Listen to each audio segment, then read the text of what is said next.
Welcome to another video on stories of our history. Imagine a mountain that is not merely a geological feature but a throne of power, a place where the very rock seems to radiate authority over the landscape that stretches away from its feet in every direction, a landscape of rolling hills and deep valleys that has been fought over by empires since the first cities rose in Mesopotamia. Such a mountain rises in the heart of the Upper Galilee, an extinct volcanic cone whose summit, over 800 meters above the Mediterranean Sea, commands a panorama that stretches from the snow-capped peak of Mount Hermon in the north to the shimmering waters of the Sea of Galilee in the east, and on a clear day, all the way to the blue line of the Mediterranean in the west. This mountain was known to the Hebrews as Tzfat, a name that may derive from the Hebrew root for watch or observe, a fitting name for a place that has served as a lookout over the land for millennia, and it was here, on the flattened summit of this ancient volcanic plug, that the Knights Templar built a fortress that would become the stuff of legend. The choice of this site was not arbitrary. It was the result of a careful strategic analysis that recognized the mountain as the geographic center of the entire Crusader defensive network in the north of the Kingdom of Jerusalem, a position from which a single garrison could control the movement of armies and goods across a vast area. Saphet was not merely a castle, it was a city of war. A self-contained military metropolis that housed over 2,000 fighting men, their horses, their weapons, and their supplies, all perched on a rock that seemed to float above the clouds, a rock that was visible from every direction and that dominated the landscape like a brooding god of stone. From its towers, the Templar watchmen could see the dust of an approaching army hours before it arrived, the telltale cloud that signaled the movement of thousands of men and horses. And from its sally ports, the knights could descend like eagles upon the caravans that plied the road between Damascus and the coast. The great trade route that was the artery of the eastern commerce, and the invasion route that every Muslim army had used to enter the Frankish territories. Saphet was the Colossus of Galilee, the jewel in the Templar crown, and its story is one of breathtaking ambition, staggering wealth, and ultimately, of a tragedy that marked the beginning of the end for the Crusader presence in the Holy Land. The strategic genius of Saph's location cannot be overstated, for the mountain occupied a position that was the geographic center of the entire Crusader defensive network in the north of the Kingdom of Jerusalem, a position that had been recognized as strategically vital by every conqueror who had passed through the region since the days of the pharaohs. The great trade road that connected Damascus, the capital of Muslim Syria and one of the wealthiest cities of the medieval world, to Acre, the chief port of the Frankish kingdom and the gateway to the Mediterranean, passed within sight of Saph's walls, and any caravan or army that wished to travel between the interior and the coast had to do so under the watchful eyes of the Templar garrison. The road was the artery of the eastern trade, the route along which the silks of China, the spices of India, the incense of Arabia, and the precious metals of the Caucasus flowed to the markets of Europe, and by controlling this artery, the Templars held a stranglehold on the commerce of the entire region, a stranglehold that generated immense revenues for the order, and that denied those revenues to the Muslim states. But the road was also the invasion route, the path that every Muslim army from Nur ad-Din to Saladin had used to march into the heart of the Frankish territories, the path that led directly to the coastal plain where the great cities of Acre, Tyre, and Caesarea lay, and by planting Saphet directly on this route, the Templars had placed a dagger at the throat of any would-be conqueror. The mountain also commanded the crossings of the Upper Jordan River, the fords at Jacob's Bridge and at the Lake of Hula, through which any army moving from Damascus into Galilee was forced to pass, and the Templar garrison could observe these crossings from the towers of the castle, sending the warning beacons that would alert the entire kingdom to the approach of an invasion. Saphet was, in the language of modern military strategy, a choke point, a position that controlled the movement of armies and goods across a vast area, and its possession was the key to the control of northern Palestine, a key that the Templars held for over 2 decades and that they were determined never to relinquish.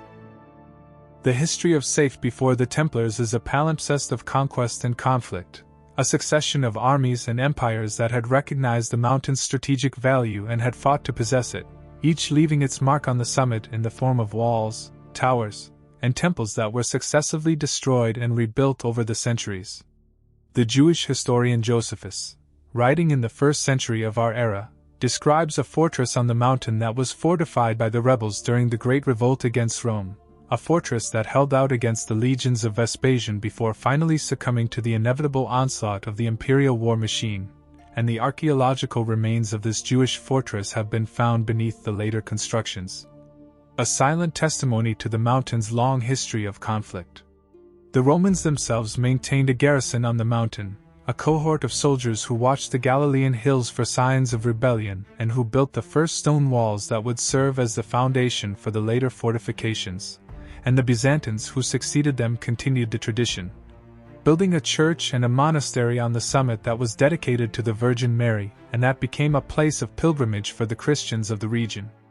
The Arab conquest of the 7th century brought the mountain under Muslim rule, and the Fatimid caliphs of Egypt constructed a citadel on the summit, a fortress that was captured by the Crusaders during the First Crusade and that changed hands several times during the turbulent early years of the kingdom, its possession being a prize that was contested by the Franks, the Fatimids, and the Seljuk Turks. King Folk of Jerusalem, recognizing the mountain's importance and understanding that the defense of the kingdom depended on the control of the strategic points of the landscape, granted Saphet to the Templars in the 1130s, and the order immediately began to fortify the site, recognizing that here was a place from which the entire eastern frontier could be controlled. The first Templar castle at Saphet was a relatively modest affair, a square keep with square towers at the corners, built in the European style that was the order's initial architectural vocabulary.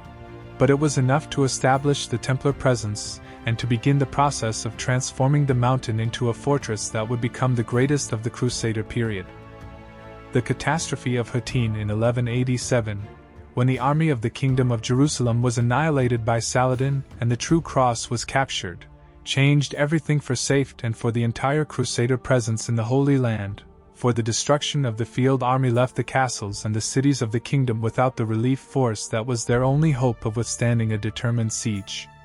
The Templar garrison of Saphet, having lost the field army that was its only hope of relief, held out against Saladin's siege for over a month, the defenders fighting with the desperate courage that was the hallmark of the order, their crossbows sweeping the approaches and their sallies disrupting the Sultan's siege lines.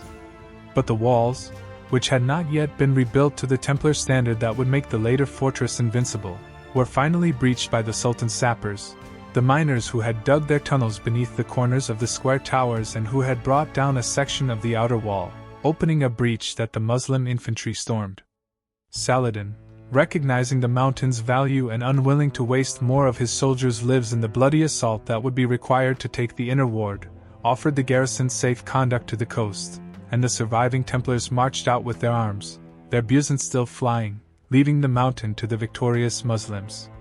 For the next half-century, Saphet remained in Muslim hands, a thorn in the side of the Frankish kingdom, a base from which Ayyubid raiders could descend upon the Christian territories of the coast, burning the villages and driving the population to the fortified cities. The loss of Saphet was a wound in the side of the Crusader presence, a constant reminder that the frontier was broken and that the enemy held the high ground, and the Templars, who had never forgotten the humiliation of losing the mountain, schemed and negotiated for its return, their emissaries traveling to the courts of the Ayyubid princes with offers of alliance and of gold. The Templars who returned to Saphet in 1240, through a diplomatic agreement with the Ayyubid prince of Damascus that was brokered by the Grand Master Armand de Perigord, were not the same order that had lost the mountain in 1188.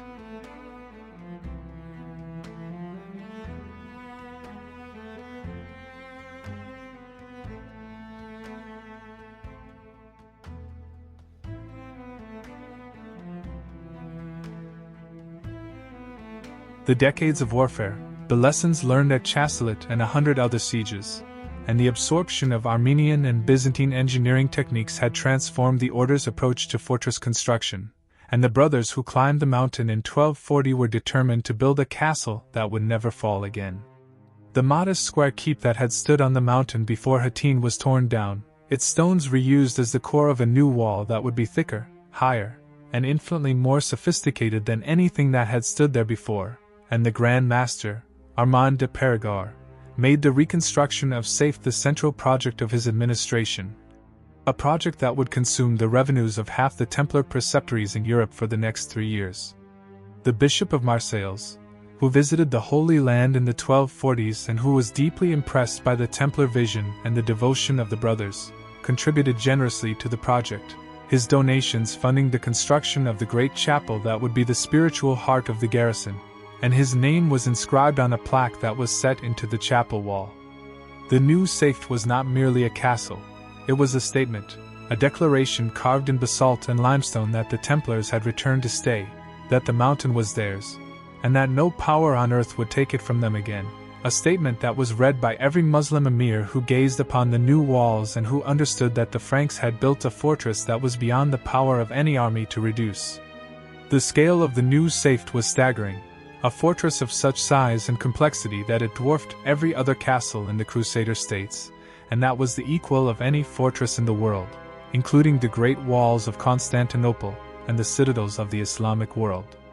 The flattened summit of the mountain, which had been enlarged by the previous builders through the quarrying of the basalt, was now surrounded by a massive outer wall that enclosed an area large enough to contain a small town, an area that was divided into wards, each with its own towers, its own gates, and its own magazines, so that the loss of one ward would not mean the loss of the castle.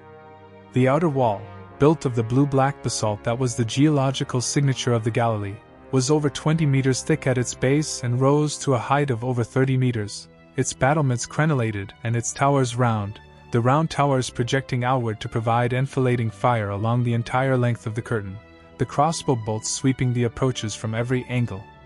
7 immense towers rose at intervals along the outer wall, each tower a fortress in its own right, equipped with its own well, its own granary, and its own garrison, so that even if the outer wall was breached, the defenders could retreat into the towers and continue the fight, the towers becoming islands of resistance in a sea of enemies.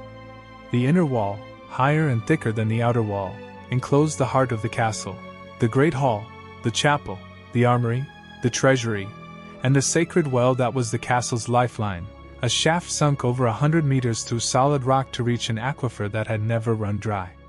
The inner keep, a massive dungeon that rose from the highest point of the mountain, was the final refuge, a tower so strong that it was said to be impervious to any weapon known to man, and its walls were the last line of defense for the garrison that had sworn to hold the mountain, or die in the attempt. The chroniclers who visited Saphet in its prime were awestruck by the scale and the sophistication of the fortress, and their descriptions of the castle have provided the foundation for the modern understanding of the Templar architectural achievement. Jacques de Vitry, the Bishop of Acre and one of the most reliable chroniclers of the Crusader period, wrote that Saphet was a city in the air, a fortress that seems to have been built by giants rather than by men. And he marveled at the thickness of the walls, the depth of the cisterns, and the number of the garrison, which he estimated at over 2,000 souls. The Muslim geographer Yaqut al-Hamawi, who saw the castle from a distance as a prisoner of the Franks, and who had no love for the Templars, called it the eye of the Franks, the pupil without which the entire body would be blind, an image that captured the centrality of Saphet to the Crusader defensive system, and the dependence of the entire kingdom on this single fortress. The castle was not merely a military installation, it was a symbol, a visible manifestation of the Templar commitment to the defense of the Holy Land, and its presence on the mountain was a constant. The Mamluk sultans, who were then consolidating their power in Egypt and Syria after their victory over the Mongols at Ain Jalut, regarded Saphet with a mixture of fear and hatred, and they knew that no final victory over the Franks was possible so long as the Colossus of Galilee remained in Templar hands. The story of Saphet is the story of that challenge, a challenge that would be answered in fire and blood in the summer of 1266, when the Sultan Baybars arrived before the mountain with an army of over 30,000 men and a determination to extinguish the light of Galilee once and for all. The reconstruction of Saphet in the 1240s was not merely a building project, it was a financial undertaking of such magnitude that it consumed a significant portion of the Templar Order's global revenues for several years, and it stands as one of the most ambitious military construction programs of the entire medieval period. A program that was comparable in its scale and its cost to the building of the great cathedrals of Europe. The total cost of the new fortress, according to the records that were preserved by the Hospitallers after the dissolution of the temple and that were later quoted by the chroniclers of the 14th century, exceeded 1 million gold bezants, a sum that represented the annual revenue of several European kingdoms combined, and that would have been sufficient to fund a major crusade to the Holy Land with all its ships, its knights, and its provisions. The money flowed into the Holy Land from the Templar preceptories in France, England, Italy, Germany, and the Iberian Peninsula, each preceptory contributing a portion of its income to the central treasury in Acre, and the Grand Master, Armand de Périgord, personally oversaw the allocation of the funds, ensuring that every bezant was spent on the stone and the mortar and the weapons that would make Saphet impregnable. The Bishop of Marseilles, whose diocese had strong ties to the Crusader movement, and who had been deeply moved by the Templar devotion during his pilgrimage to the Holy Land, contributed a substantial donation that was specifically earmarked for the construction of the chapel, a donation that was recorded on a plaque that was set into the chapel wall, and that was still visible when the castle fell. The financial commitment to Saphet was a measure of the order's determination to hold the Holy Land at any cost, and it demonstrated the vast resources that the Templar banking network could mobilize when the survival of the kingdom was at stake. A network that was the most sophisticated financial institution in the medieval world, and that was the envy of kings and popes. The workforce that constructed the new Saphet was a microcosm of the multicultural society of the Crusader states, a diverse army of laborers that included local Syrian peasants, captured Muslim prisoners who were put to work as a condition of their captivity, and skilled stonemasons who had been recruited from the workshops of France, Italy, and the Armenian kingdom of Cilicia, each group contributing its own skills and its own traditions to the collective endeavor. The Syrian peasants, who were paid for their labor with food and coin and who were protected by the Templar patrols from the raids of the Bedouin, provided the unskilled muscle that was needed for the quarrying and the transportation of the stone, their donkeys and oxen laboring up the slopes of the mountain with the massive blocks of basalt that were the raw material of the fortress. The Muslim prisoners, who were guarded by Templar sergeants, and who were employed in the most dangerous work, the cutting of the moat and the excavation of the cisterns, were a source of labor that was considered expendable by the order, and their lives were risked in the work that was too perilous for the Christian laborers, the deep excavations that could collapse and the heavy lifting that could crush a man beneath a falling stone. The Armenian masons, who were the inheritors of a tradition of stone construction that had survived the earthquakes of the Caucasus for 1,000 years, brought their expertise in the construction of round towers and the laying of rubble-filled walls, and their influence can still be seen in the surviving fragments of the castle's architecture, in the precise curves of the towers and the careful bonding of the masonry. The master masons who directed the work were lay brothers of the order, men who had taken vows of poverty, chastity, and obedience but whose true vocation was the art of building, and they supervised every aspect of the construction with the same discipline that the knights brought to their training, the same attention to detail that was the hallmark of the Templar approach to every aspect of their mission.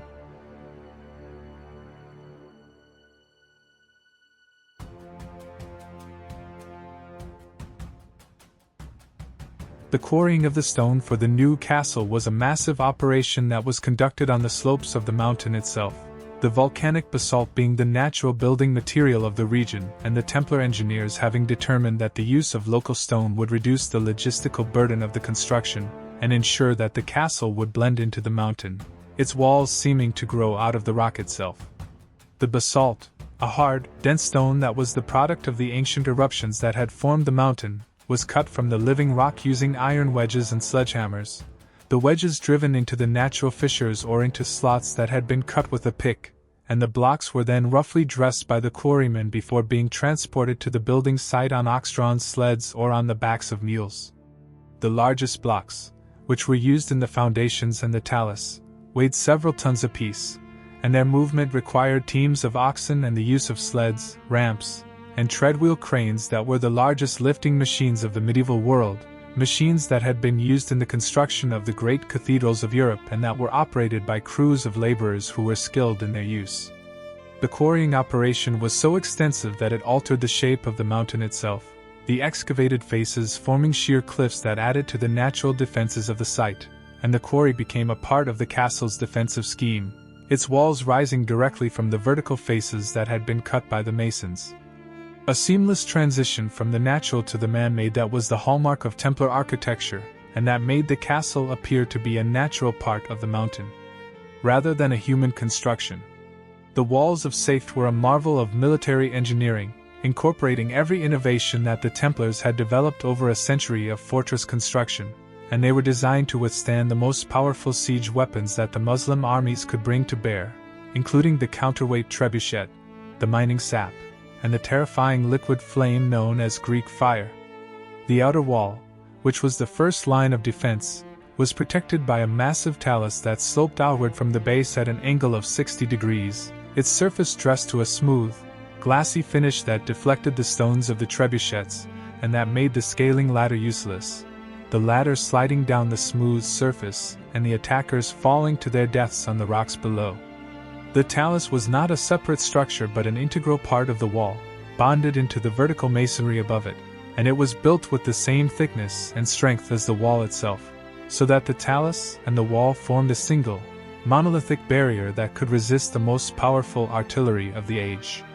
The round towers that projected from the outer wall were spaced at intervals of 60 meters, a distance that was calculated to ensure that the entire length of the curtain was covered by enfilading fire from the crossbowmen in the towers, the crossbow bolts sweeping the approaches from both flanks and leaving no place for the attacker to shelter. Each tower was provided with arrow loops on multiple levels, the loops splayed to maximize the field of fire while presenting only a narrow slit to the attacker's return fire, and the towers were equipped with their own wells and their own stores of provisions, so that they could continue the fight even if the outer wall was breached and the defenders were cut off from the inner ward. The gates of Saphet were protected by a system of barbicans, double gates, and bent entrances that transformed the entrance into a death trap, a labyrinth from which few attackers ever emerged, and their design was the product of decades of experience in the art of gate defense. The main gate, which faced south toward the road from Acre, was entered through a barbican that projected outward from the outer wall, its own gate offset from the main gate so that a charging enemy would crash into a solid wall of stone and be forced to turn, exposing his flank to the fire of the defenders on the walls above, the crossbow bolts striking the attackers in the side where their shields offered no protection. The passage through the barbican was narrow, lined with murder holes and arrow loops, and the inner gate was protected by a double portcullis and a bent entrance that required the attacker to negotiate a zigzag of death under the continuous fire of the garrison, the murder holes pouring boiling water, heated sand, and Greek fire onto the heads of the attackers.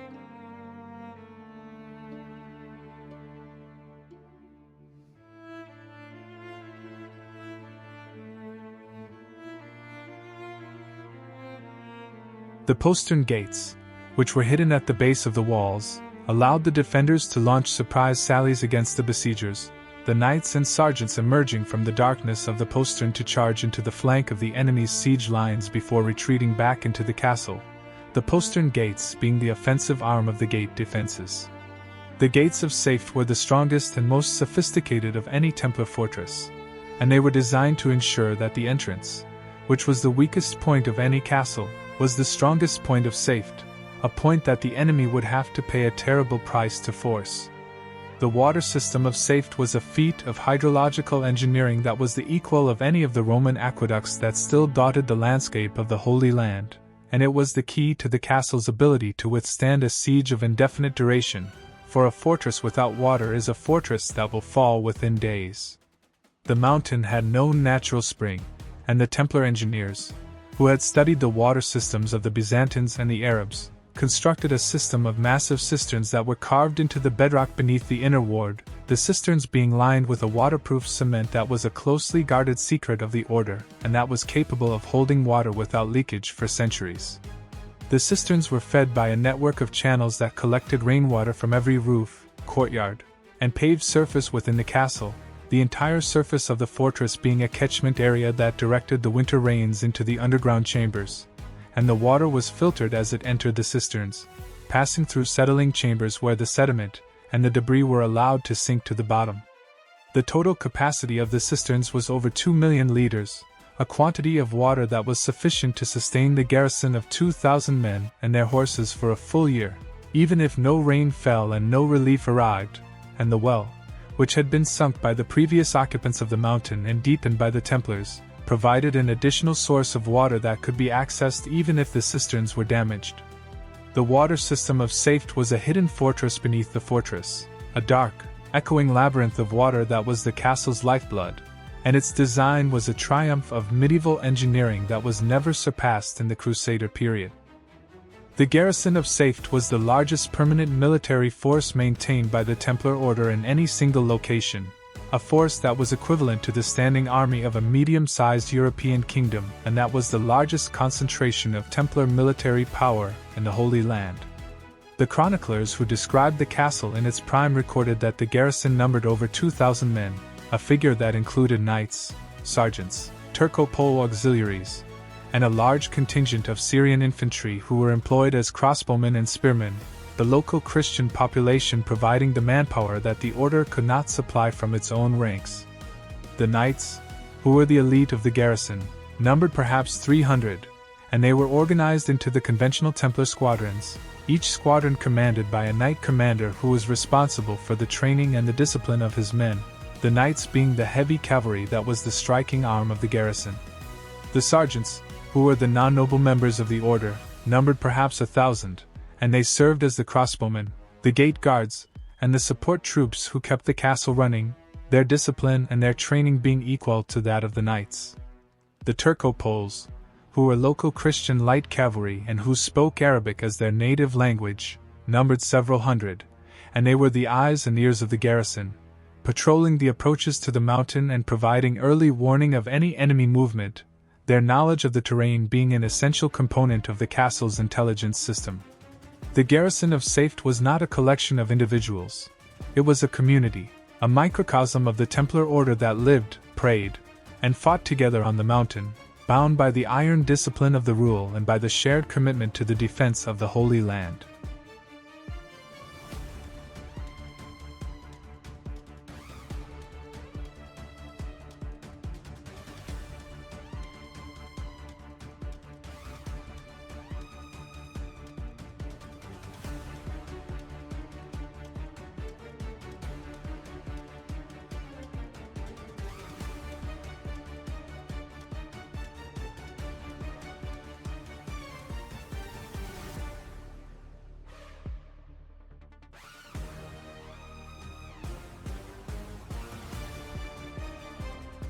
The daily life of the garrison was regulated by the same strict timetable that governed every Templar preceptory, a cycle of prayer, work, and training that began in the dark hours of the morning and continued until the fall of night, a cycle that was designed to maintain the physical and the spiritual readiness of the brothers.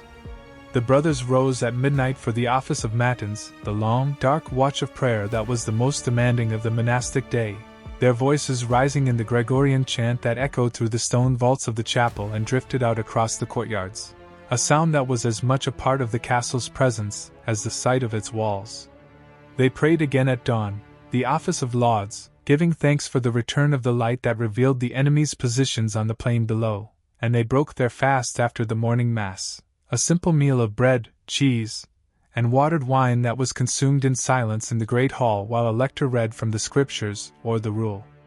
The day was divided into periods of duty and periods of rest, with the knights and sergeants taking their turns on the walls, in the towers, and on patrol, their crossbows always at the ready and their eyes always scanning the horizon for the telltale dust cloud that would signal the approach of an enemy army. The training of the garrison was continuous, the knights practicing their swordplay and their horsemanship in the outer ward, the crossbowmen firing at targets that were set at the known distances along the approach road, and the Turco-Poles riding the circuit of the surrounding hills to keep their horses fit and their knowledge of the terrain sharp, the entire garrison being maintained in a state of readiness for the siege that they knew would one day come.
The strategic doctrine that governed the use of Saphet was fundamentally offensive, a doctrine that transformed the mountain from a passive refuge into a base for aggressive operations that kept the Muslim powers perpetually off balance and prevented them from concentrating their forces for a decisive blow against the Crusader states.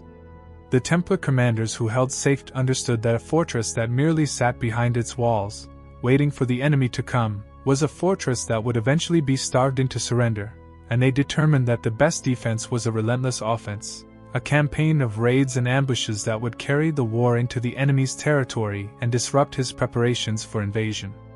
From Saphet, the Templars launched the lightning raids that the chroniclers called chevauchés, columns of knights, sergeants, and turco poles that would leave the castle at dusk, using the Templar night march techniques to cross the frontier undetected, their horses' hooves muffled with leather wraps and their movements guided by the stars. The raiding column would strike a Muslim village, a caravan, or a military outpost at dawn, when the sentries were drowsy and the garrison was still rousing from sleep, seizing livestock, destroying crops, and taking prisoners before retreating back to the safety of the mountain with the pursuit hot on their heels.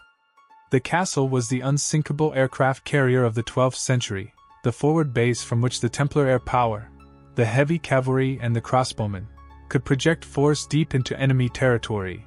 and its existence made the entire region of the Upper Jordan Valley and the approaches to Damascus a zone of permanent insecurity for the Muslim powers. A zone where no caravan could travel without an escort, and where no village could sleep soundly at night. The intelligence network that supported the Templar operations from Saphet was one of the most sophisticated of the medieval period, a network of informants, scouts, and spies that extended from the streets of Damascus to the Bedouin camps of the Transjordan, and that provided the Templar commander with a constant stream of information about the movements and the intentions of the enemy. The Turco-Pole light cavalry, who were recruited from the local Christian population and who spoke Arabic as their native tongue, were the primary instrument of this intelligence gathering, their patrols ranging far beyond the frontier to observe the movements of caravans and armies, and their knowledge of the terrain allowing them to move unseen through the hills and the wadis, their dark cloaks blending into the shadows of the landscape. The Templars also maintained a network of paid informants in the Muslim cities, merchants and travelers who were willing to sell information for gold, and they employed Syrian Christians who lived in the Muslim territories as agents who could report on the gathering of armies and the stockpiling of supplies, the agents sending their reports by carrier pigeons or by secret messengers who traveled the back roads of the region. The commander of Saphet, who received these reports in the Great Hall of the Keep, would analyze the intelligence and decide on the targets for the next raid, the decision being made on the basis of the enemy's vulnerability and the strategic value of the target, and the intelligence network was the invisible weapon that made the Templar raids possible. A weapon that was as important as the swords and the crossbows of the garrison. The raids that were launched from Saphet were not random acts of violence. They were carefully planned military operations that were designed to achieve specific strategic objectives that had been defined by the Grand Master and his council and that were pursued with the same discipline that was brought to the construction of the walls. The primary objective was the disruption of the enemy's logistics, the destruction of the supplies and the infrastructure that would be needed to support an invasion of the Crusader states, and the Templar raiders would target the granaries that stored the grain for the Muslim armies, the caravans that carried the weapons and the armor from the workshops of Damascus,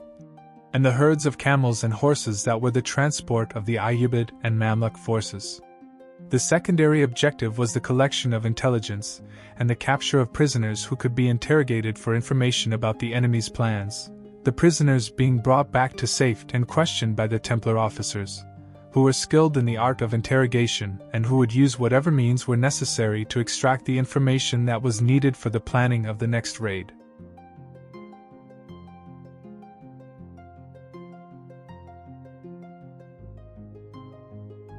The tertiary objective was the maintenance of the psychological pressure on the enemy, the creation of an atmosphere of fear and insecurity that would prevent the Muslim emirs from concentrating their forces and that would deter the local population from supporting an invasion, the raids being a form of psychological warfare that was as effective as the physical destruction that they caused. The economic impact of the Templar raids from Saphet on the Muslim territories was devastating, and it was a major factor in the long-term inability of the Ayyubid and Mamluk sultanates to deliver a decisive blow against the Crusader states, for the raids disrupted the trade routes, destroyed the agricultural infrastructure, and drained the treasuries of the Muslim emirs. The caravans that were the lifeblood of the eastern trade, the convoys of camels that carried the silks of China and the spices of India to the markets of Damascus and Aleppo, were forced to take longer, more expensive routes to avoid the Templar patrols, and the merchants who risked the journey did so only with the payment of heavy tolls and the acceptance of the risk of total loss. The cost of the insurance being a drain on the profits of the trade.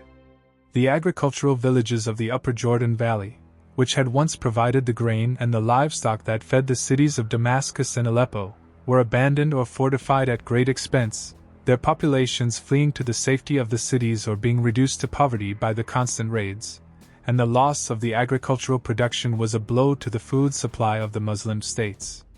The Muslim emirs who were responsible for the defense of the frontier were forced to maintain large garrisons in the castles and the towns of the region, garrisons that consumed resources that could have been used for offensive operations,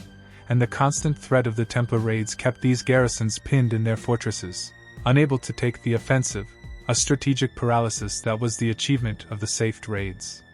The psychological terror that Saphet exerted on the Muslim population of the region was a weapon that the Templars cultivated with cold, calculated efficiency. A weapon that was as effective as the swords and the crossbows of the garrison, and that was designed to break the will of the enemy before the battle had even begun.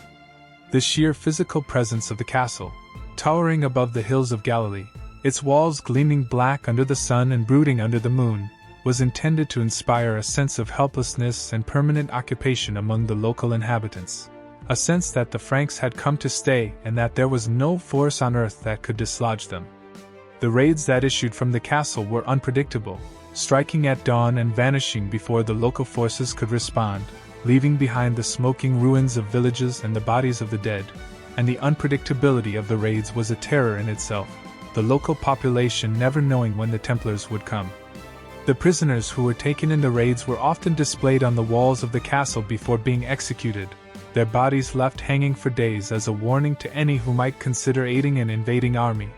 and the sight of the dangling corpses was a message that was understood by every Muslim who traveled the road below the mountain.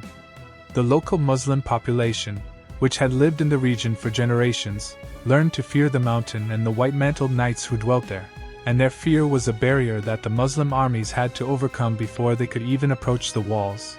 a barrier that was as real as the stone of the talus. The relationship between the Templar garrison of Saphet and the local Christian populations was a complex symbiosis that was essential to the functioning of the castle, a relationship that was based on mutual interest and that provided the depth of defense that the walls alone could not supply. The Syriac Christians, the Maronites, and the Greek Orthodox communities that lived in the villages of the Upper Galilee were the natural allies of the Franks, and they provided the castle with the food, the labor, and the intelligence that were essential to its operations, their villages clustering around the mountain like chicks around a hen. The Templar commander, who was the effective ruler of the entire region and who held his court in the great hall of the keep, maintained a relationship with the local headman that was based on a combination of protection and taxation, the Templars defending the villages from the raids of the Bedouin, and the Muslim emirs in exchange for the grain, the oil, and the wine that filled the castle's magazines.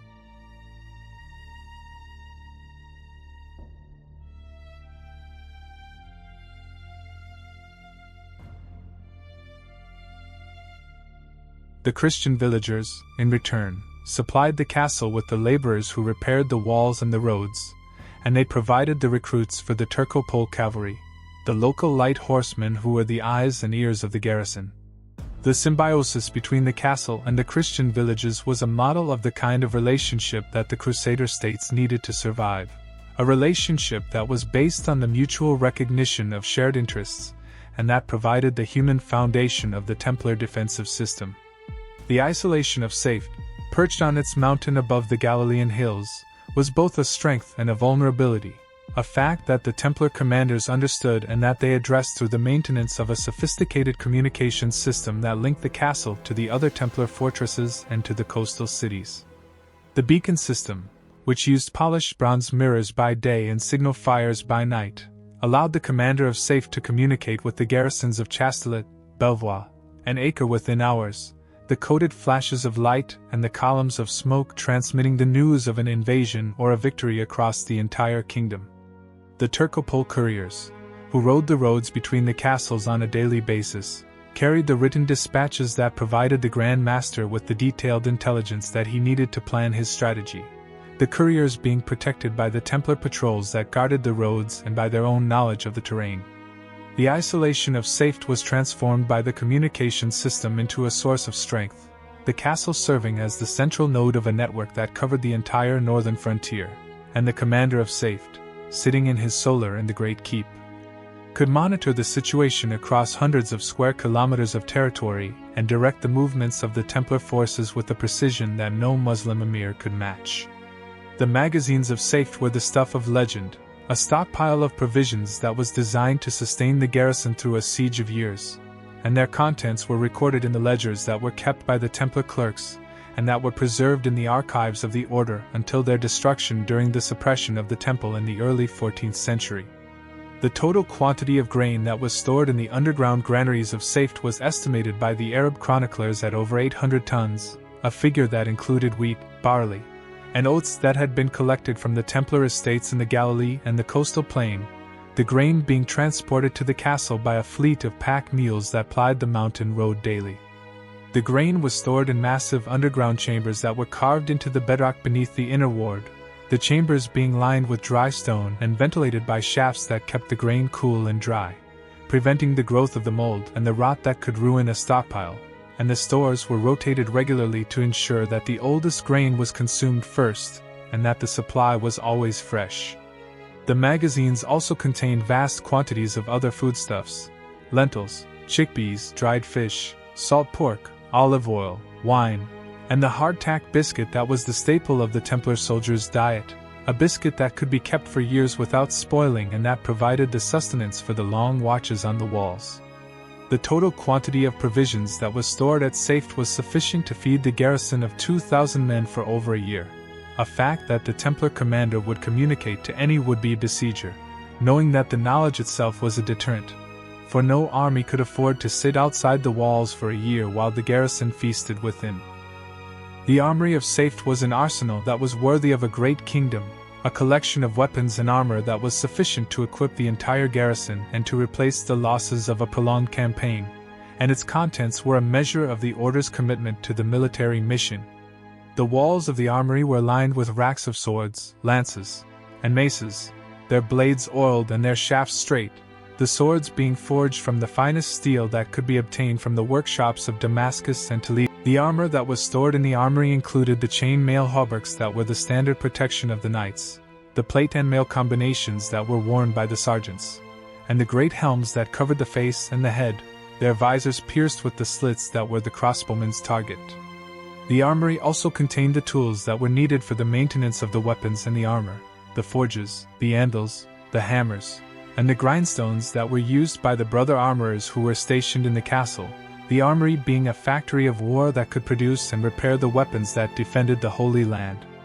The chapel of Saphet was the spiritual heart of the garrison, a sacred space that was given architectural priority over every other building in the castle, and that was the place where the brothers gathered 8 times a day for the canonical hours, the cycle of prayer that was the foundation of their monastic life.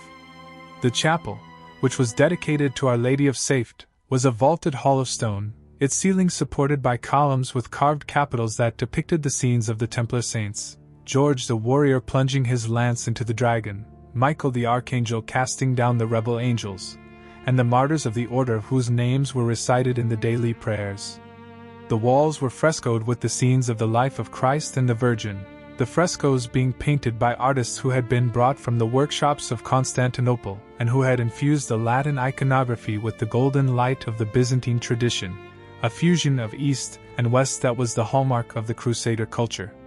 The altar, which was carved from a single block of white limestone that had been quarried in the hills of Judea, was the place where the chaplain brother performed the miracle of the Mass each morning, transforming the bread and the wine into the body and blood of Christ, and it was said to contain a relic of the true cross, a fragment of the wood on which Christ had died, that had been given to the order by the Bishop of Marseilles.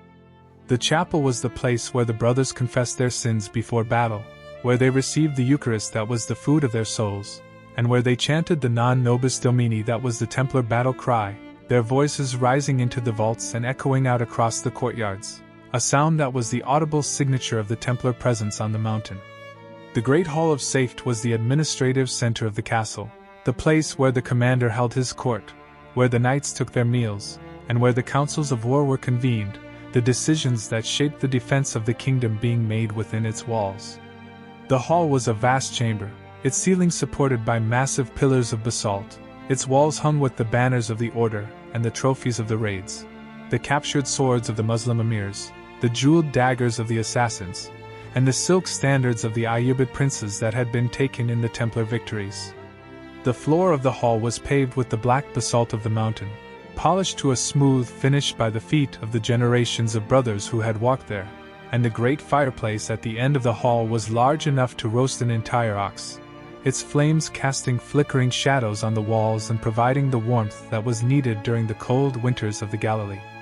The commander's table, which was set on a raised dais at the end of the hall, was the place where the orders were given and the reports were received, and the discipline that was maintained in the hall was the same as the discipline that was maintained on the walls: silence, order, and the absolute obedience to the rule. The Great Hall of Saphet was the nerve center of the castle, the place where the will of the commander was translated into the actions of the garrison, and its walls had heard the plans for 100 raids and the reports of 100 sieges. The Hospital of Saphet was a reflection of the Templar concern for the physical well-being of the brothers, a concern that was mandated by the rule and that was implemented by the brother physicians who were stationed in every major castle, the medical care being one of the most advanced in the medieval world. The hospital was a separate ward, located in the inner ward near the chapel so that the sick and the wounded could hear the prayers of the brothers as they lay in their beds, and it was equipped with the beds, the medicines, and the surgical instruments that were the standard of the Templar medical service.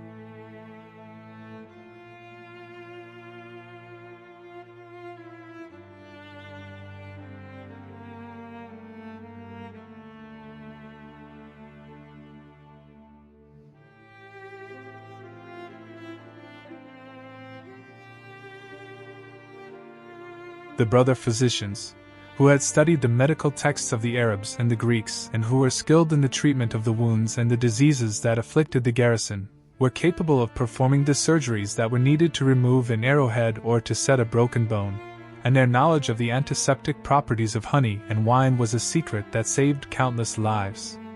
The hospital also served the local Christian population,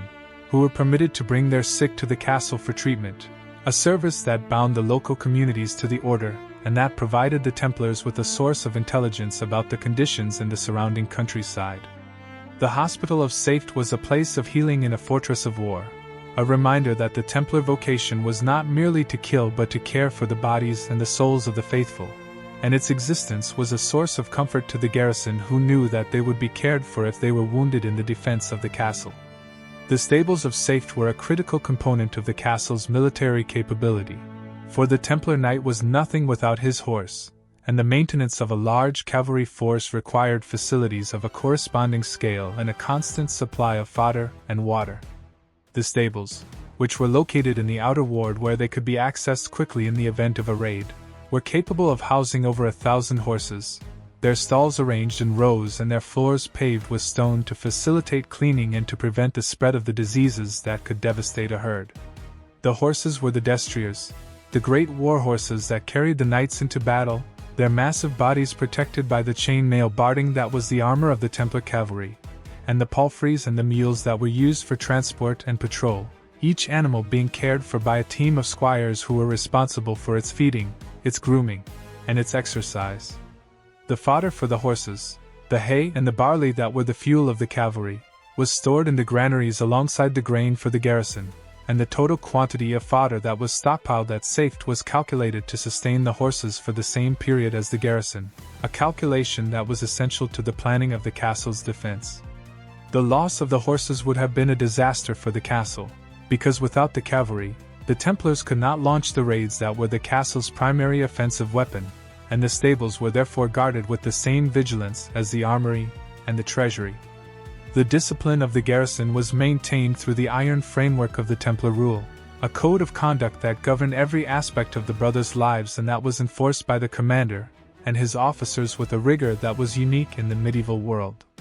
The rules specified the hours of prayer, the times of meals, the periods of duty and rest, and the penalties for every infraction, from the loss of the mantle for cowardice in battle to the loss of the horse for sleeping on watch, and the discipline of the garrison was the foundation of its military effectiveness. The commander, who was the absolute ruler of the castle and who was answerable only to the Grand Master in Acre, was assisted by a staff of officers who were responsible for the various aspects of the garrison's life. The marshal, who commanded the knights in battle and who was responsible for the training of the cavalry. The draper, who was responsible for the clothing and the equipment of the brothers. The turcopolier, who commanded the light cavalry and who was responsible for the intelligence gathering, and the submarshal, who was responsible for the discipline and the training of the sergeants. The discipline of Saphet was the discipline of a monastic community that had been trained for war, and it was this discipline that allowed the garrison to withstand the terrors of the siege and to maintain its cohesion when lesser forces would have broken.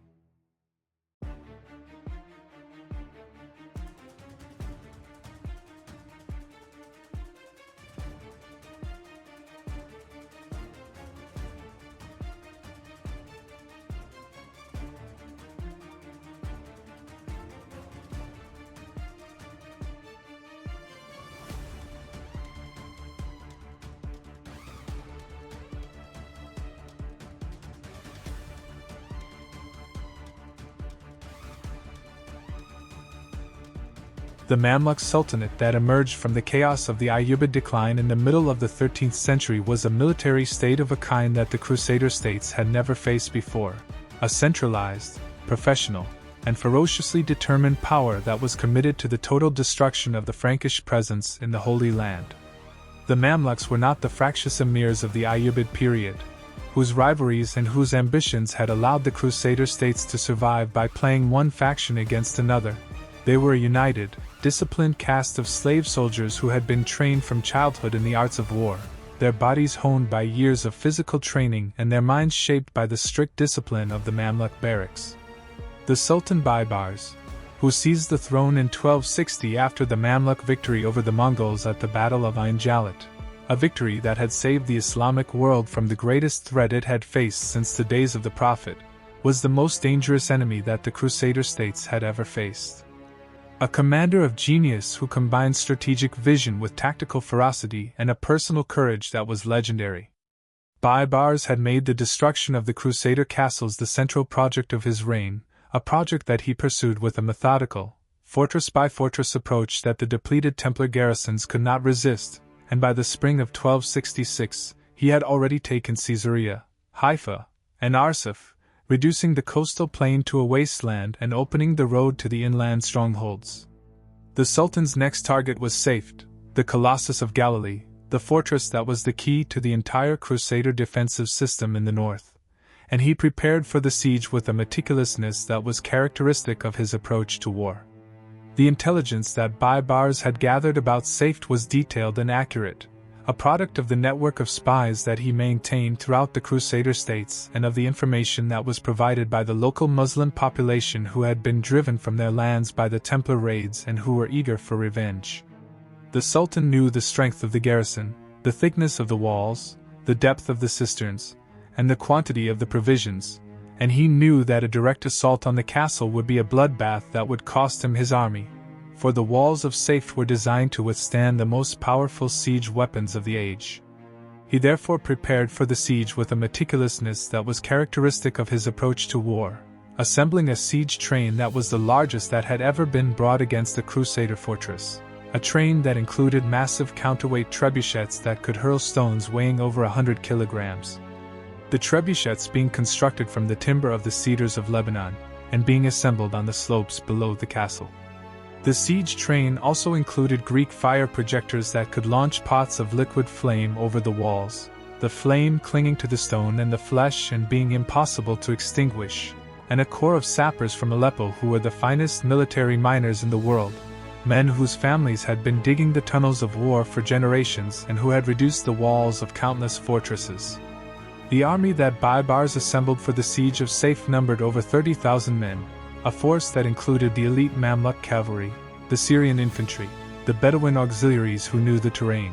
and the engineers. And it was a force that was determined to succeed, a force that had been promised the plunder of the richest castle in the Crusader state, the Templar Garrison of Saphet, under the command of a marshal whose name has been lost to history but whose courage was recorded by the Arab chroniclers who witnessed the siege, was prepared for the siege that they had known was coming, their preparations having been made over the preceding months as the reports of Baibars' advance had reached the mountain.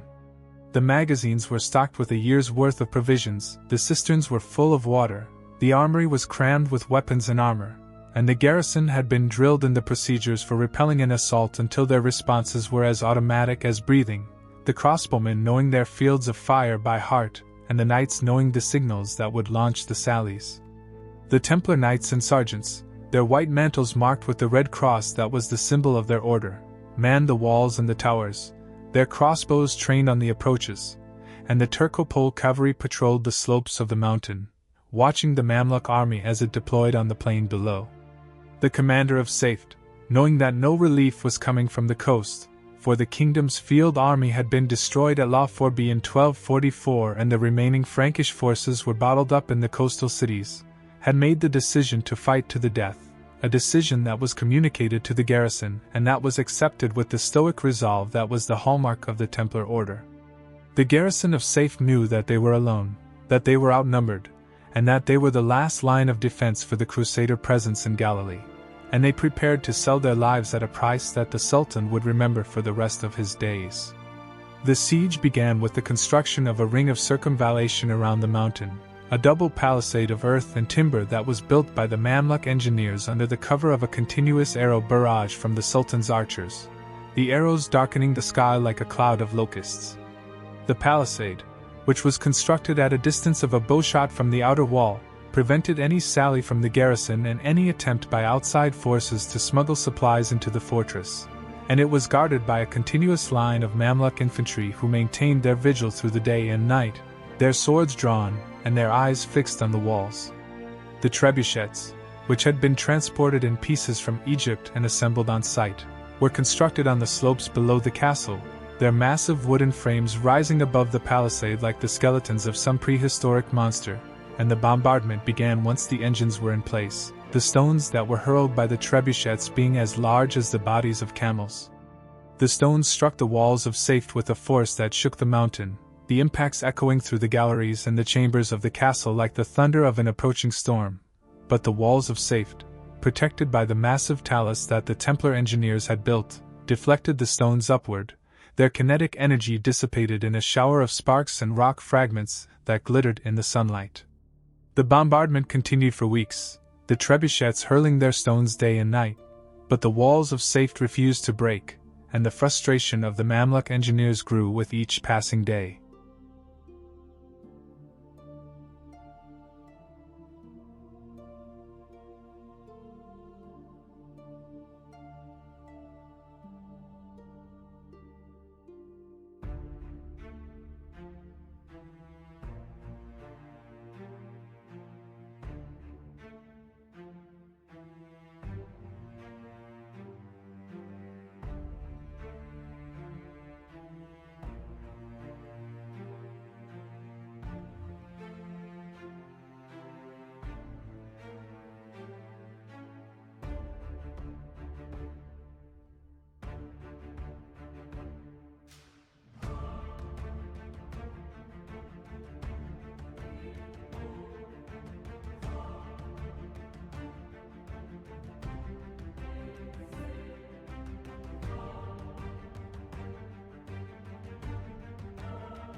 The sappers of Aleppo, who were the Sultan's most prized asset and who were protected from the fire of the defenders by the continuous arrow barrages and the wooden mantlets that covered their approach, advanced their trenches through the rocky soil of the mountain, their progress slow but inexorable.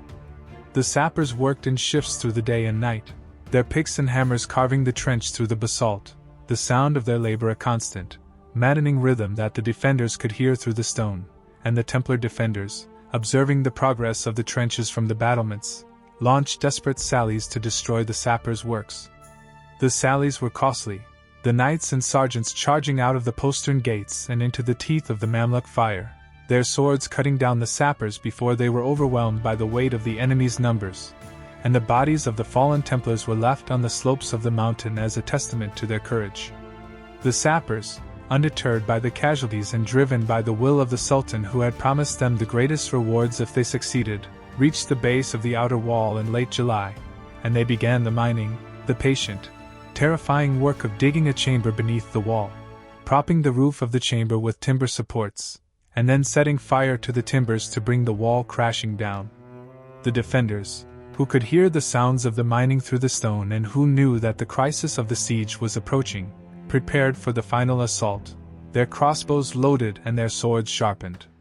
The final assault on Saphet was preceded by an offer from Baibars, a proposal that the garrison surrender in exchange for their lives and their safe conduct to the coast, an offer that was transmitted to the Templar commander under a flag of truce by a Mamluk herald who approached the walls with his hands raised. The commander, who knew that the outer wall was about to be breached and that the inner ward could not hold out indefinitely against the Sultan's army, and who hoped to save the lives of his men, accepted the terms, and the gates were opened. What followed was one of the most infamous acts of treachery in the history of the Crusades, an act that stained the honor of Baibars and that was recorded with shame by his own chroniclers, who knew that the Sultan had broken his word. Once the garrison was disarmed and assembled on the plain below the castle, the Sultan ordered his Mamluks to fall upon them, and every Templar who had surrendered was butchered, their bodies left to rot in the sun, a feast for the vultures and the jackals. The Sultan's justification, which was recorded by his secretary Ibn Abd al-Zahir, and which was repeated by the Mamluk chroniclers who sought to defend the honor of their master, was that the Templars had continued to fight after the breach, and that this invalidated the terms of surrender. The Basalt of Saphet, the sacred black and white standard that had flown from the keep for over 2 decades, was sent to Cairo as a trophy, and the castle itself was repaired and garrisoned with Mamluk troops, its walls rebuilt to serve the conquerors who had taken it through treachery rather than through strength of arms. The fall of Saphet in July 1266 was a catastrophe for the Crusader states, a blow from which they never recovered, for the castle had been the linchpin of the entire northern defensive system, and its loss left the remaining Frankish territories in the interior isolated and doomed. The road to Acre, which had been blocked by the Templar presence on the mountain, was now open to the Mamluk armies, and the Sultan's raiders, operating from the captured fortress, were able to penetrate deep into the remaining Crusader territories, burning the villages and driving the population to the coast. The garrison of Saphet, which had been the largest Templar force in the Holy Land, was annihilated,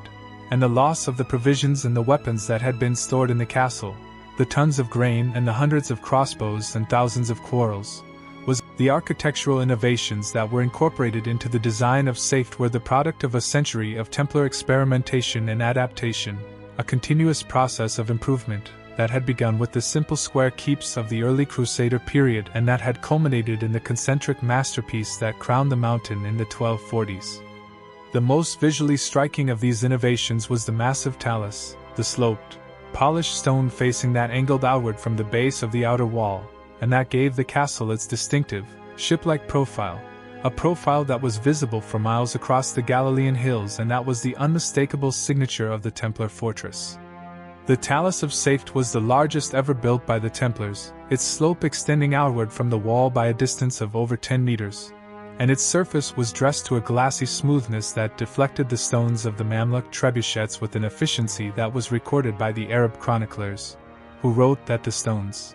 slid off the walls of the Franks like water off a duck's back.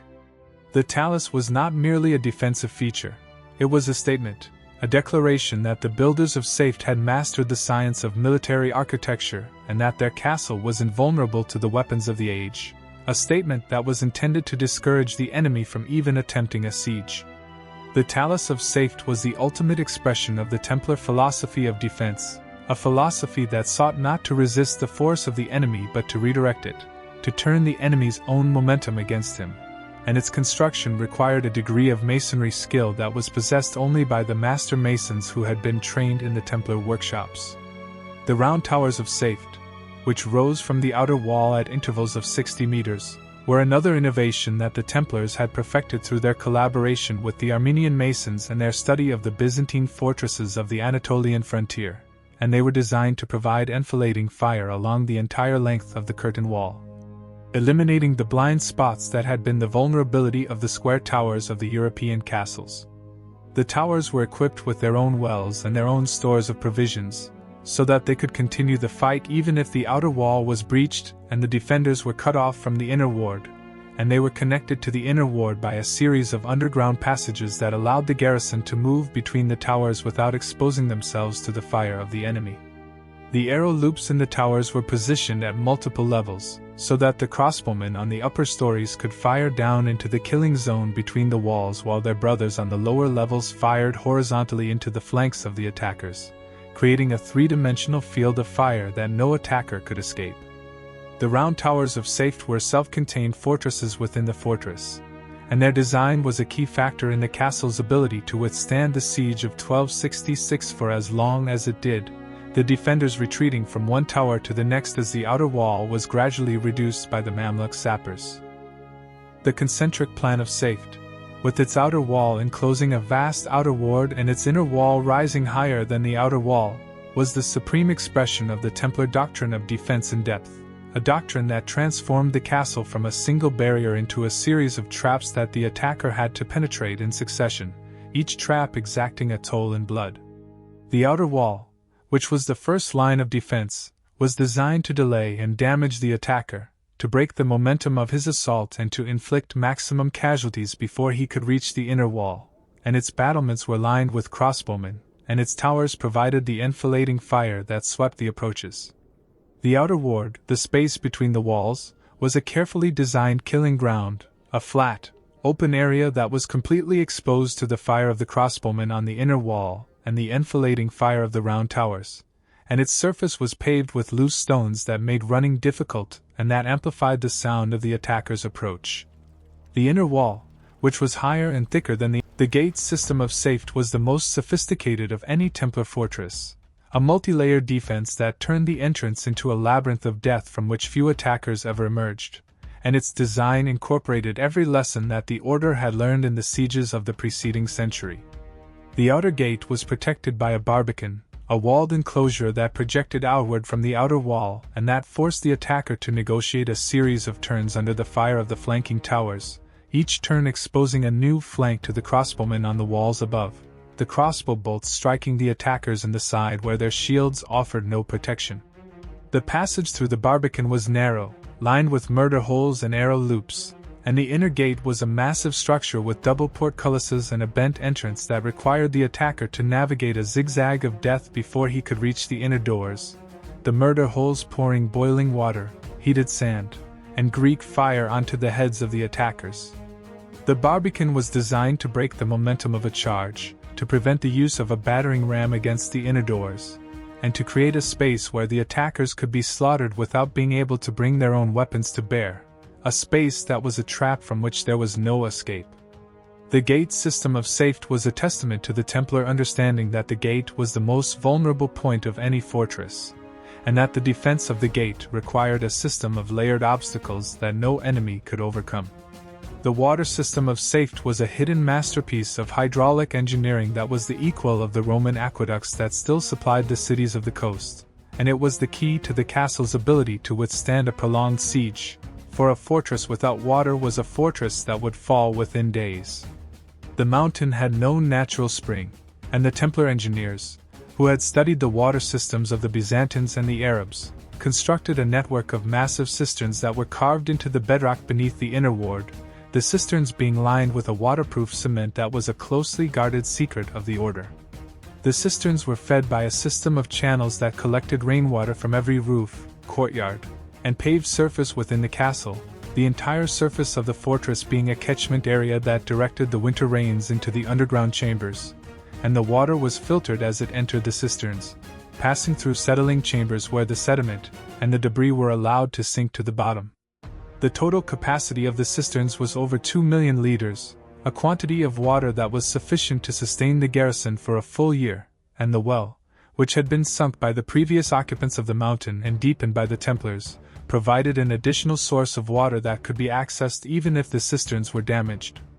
The water system of Saphet was the castle's lifeblood, and its design was a triumph of medieval engineering that was never surpassed in the Crusader period. The ventilation and sanitation systems of Saphet were as carefully designed as the water system, for the Templars understood that a garrison that was forced to live in the close quarters of a besieged castle was vulnerable to the diseases that could kill more effectively than the enemy's swords, and they had learned through bitter experience that the health of the garrison was as important as the strength of the walls. The Great Hall, the barracks, and the hospital were provided with windows that could be opened to admit the fresh air of the mountain, and the latrines, which were located in the outer wall, were flushed by a continuous stream of water from the cisterns, the waste being carried away from the castle by a system of underground channels that emptied into the valley below. The ventilation shafts that served the cisterns and the granaries were capped with stone grills that allowed the air to circulate while preventing the enemy from dropping poison or foul matter into the castle's water supply, and the entire sanitation system was designed to prevent the outbreak of the dysentery and the typhus that had destroyed the garrisons of lesser fortresses. The attention that the Templar engineers devoted to the sanitation and the ventilation of Saphet was a reflection of the Order's commitment to the physical well-being of the garrison, a commitment that was mandated by the rule and that was implemented with the same rigor that was brought to the construction of the walls.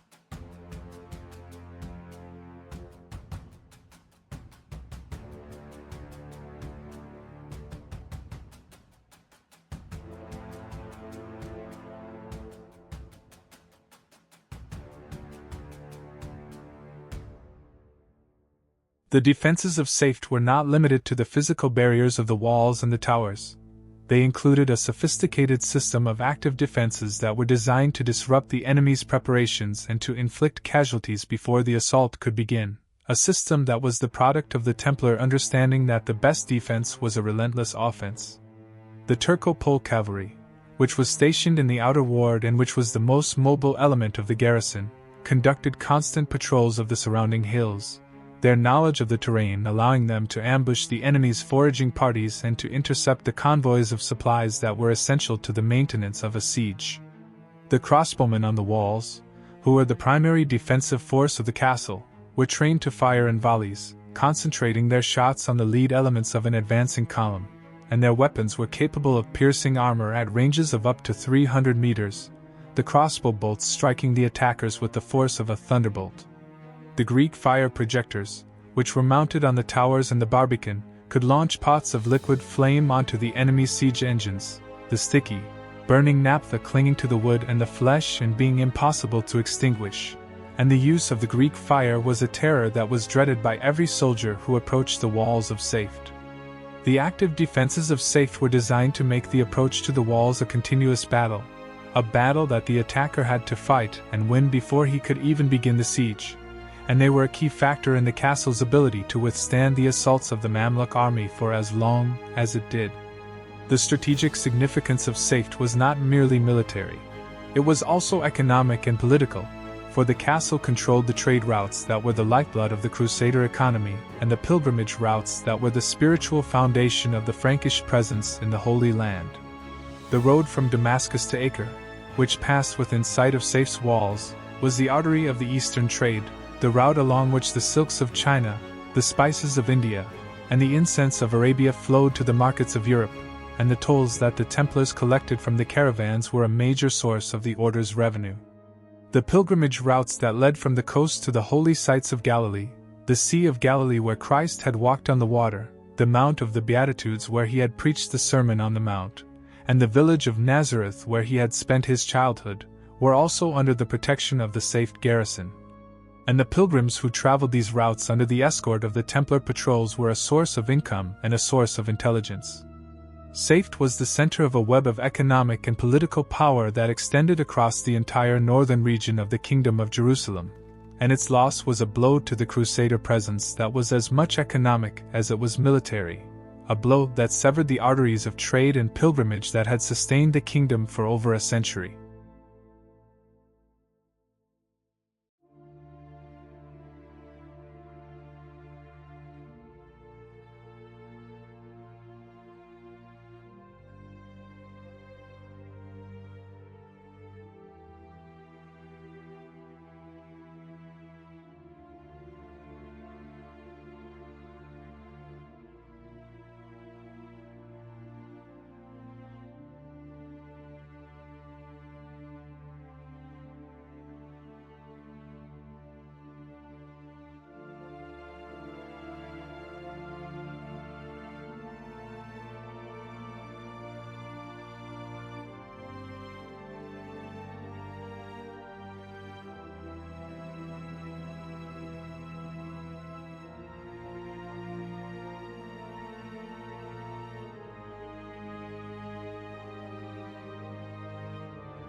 The human dimension of the Saphet garrison is a story that is often overlooked in the accounts that focus on the architecture and the strategy.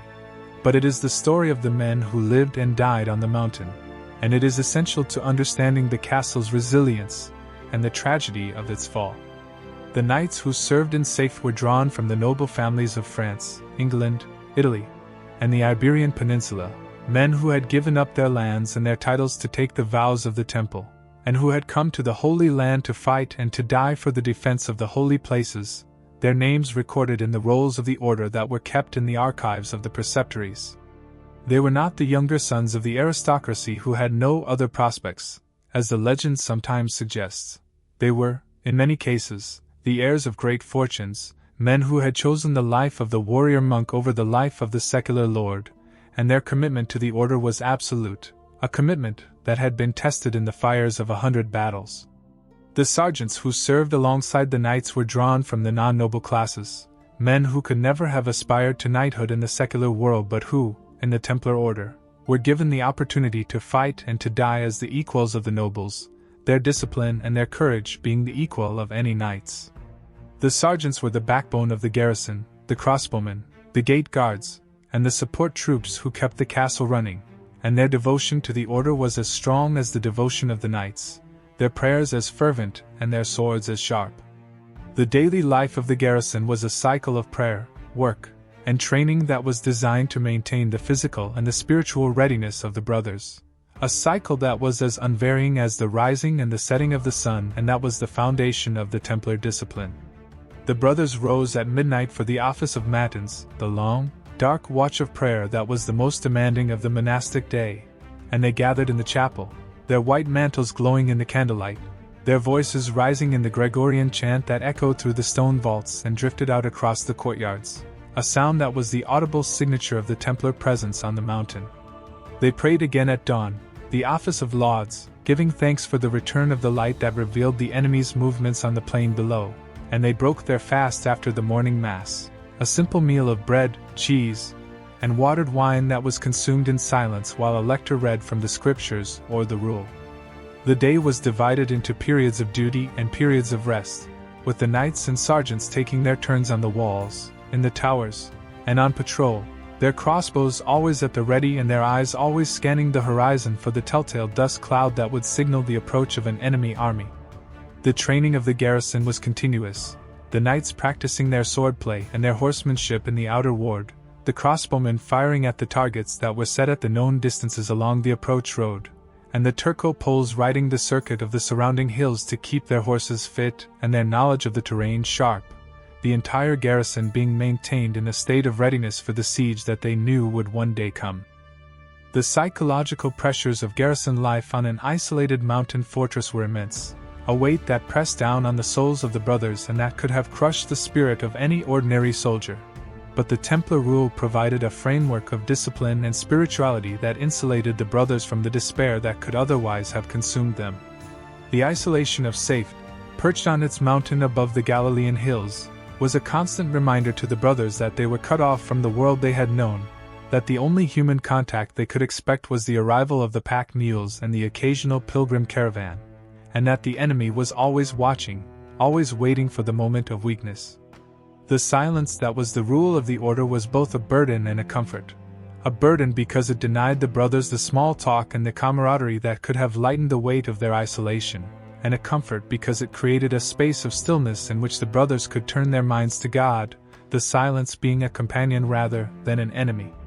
The communal life of the garrison, the shared meals, the relationship between the garrison and the civilian population that lived in the shadow of the castle was a complex web of mutual dependence,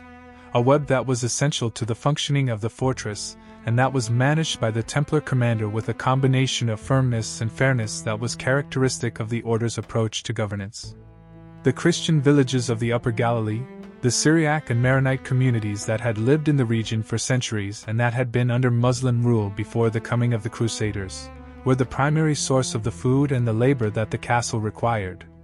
And the Templars protected these villages from the raids of the Bedouin and the Muslim emirs with a vigilance that was motivated as much by self-interest as by charity. The villagers, in return, supplied the castle with the grain, the oil, and the wine that filled its magazines, and they provided the laborers who repaired the walls and the roads, their donkeys and their oxen laboring up the slopes of the mountain with the heavy loads, and they also provided the recruits for the Turco-Pole cavalry, the local light horsemen who were the eyes and ears of the garrison. The commander of Saphet, who was the effective ruler of the entire region and who held his court in the great hall of the keep, maintained a relationship with the local headman that was based on a combination of protection and taxation, the Templars defending the villages in exchange for the produce that sustained the garrison. The relationship between the castle and the villages was a model of the kind of symbiosis that the Crusader states needed to survive, a symbiosis that was based on mutual interest and that provided the depth of defense that the walls alone could not supply, and its success was a testament to the political as well as the military skills of the Templar commanders. The medical care that was provided to the garrison and to the local population by the brother physicians of Saphet was a reflection of the Templar commitment to the corporal works of mercy, a commitment that was mandated by the rule and that was implemented with the same rigor that was brought to the military mission, the care of the body being seen as an extension of the care of the soul.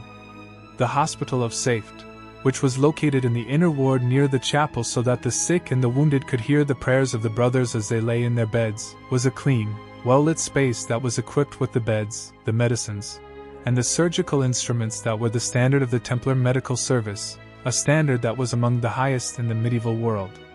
The brother physicians, who had studied the medical texts of the Arabs and the Greeks and who were skilled in the treatment of the wounds and the diseases that afflicted the garrison, were capable of performing the surgeries that were needed to remove an arrowhead or to set a broken bone, and their knowledge of the antiseptic properties of honey and wine was a secret that saved countless lives.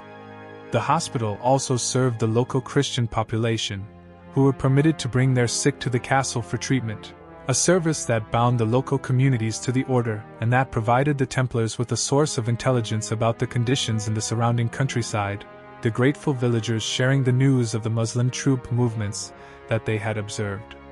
The hospital of Saphet was a place of healing in a fortress of war, a reminder that the Templar vocation was not merely to kill but to care for the bodies and the souls of the faithful, and its existence was a source of comfort to the garrison who knew that they would be cared for if they were wounded in the defense of the castle.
The spiritual life of the garrison was centered on the chapel, the sacred space that was the heart of the castle, and that was the place where the brothers encountered the divine in the midst of their warlike lives, the chapel being the soul of the fortress.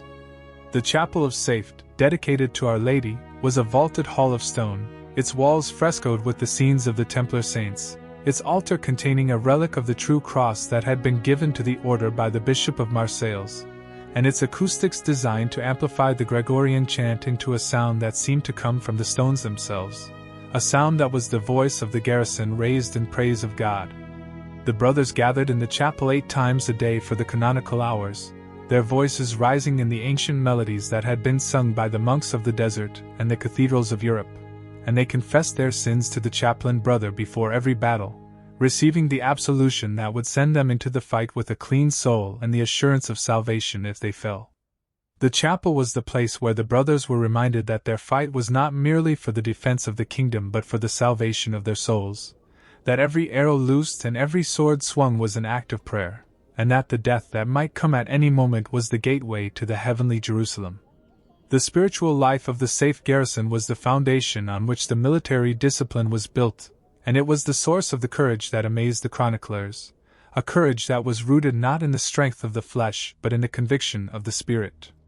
The death of the garrison of Saphet, when it came in July 1266, was a tragedy that was compounded by the treachery of the Sultan Baibars, a betrayal that stained the honor of the Mamluks and that was remembered by the Franks for the remaining decades of the Crusader presence, the memory of the betrayal being a wound that would not heal. The Templars who marched out of the gates of Saphet, their busant flying and their white mantles stained with the dust and the blood of the siege, did so under the promise of safe conduct to the coast, a promise that had been given by the Sultan himself and that was witnessed by the heralds of both armies. When the Mamluks fell upon them with their swords and their maces, the Templars, who had surrendered their weapons, could not defend themselves, and they died without the opportunity to fight, a death that was the ultimate horror for the warrior monks who had sworn to die with their swords in their hands and who had been denied the death of a soldier. The bodies of the garrison were left to rot on the plain below the castle, a grim warning to any other Frankish garrison that might consider surrender, and the Busan of Saphet was sent to Cairo as a trophy, the black and white standard that had flown from the keep for over 2 decades now a captive in the Sultan's treasury. The death of the Saphet garrison was a martyrdom that was remembered in the prayers of the surviving Templars, and the treachery of Baibars was recorded as a stain on the honor of Islam by the chroniclers of both sides, a stain that the Sultan's apologists tried in vain to erase.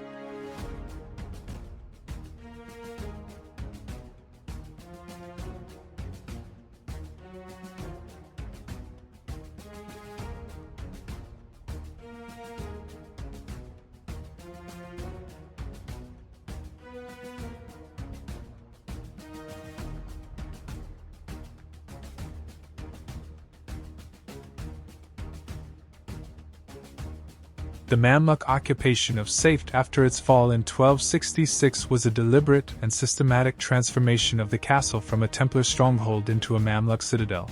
a process that involved both the destruction of the Christian symbols and the adaptation of the Templar fortifications to the needs of the new garrison. Baibars, who understood the strategic value of the mountain as well as the Templars had and who was determined to ensure that the Franks could never reoccupy it, ordered his engineers to repair the breaches that had been made by the sappers and to strengthen the walls with the addition of new towers and new gates.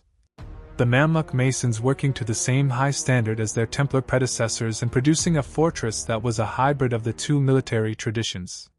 The Chapel of Our Lady, which had been the spiritual heart of the Templar garrison and the place where the Non Nobis Domini had been chanted for over 2 decades, was converted into a mosque, its frescoes whitewashed, and its altar replaced with a mihrab that pointed toward Mecca, the niche that indicated the direction of prayer for the Muslim faithful.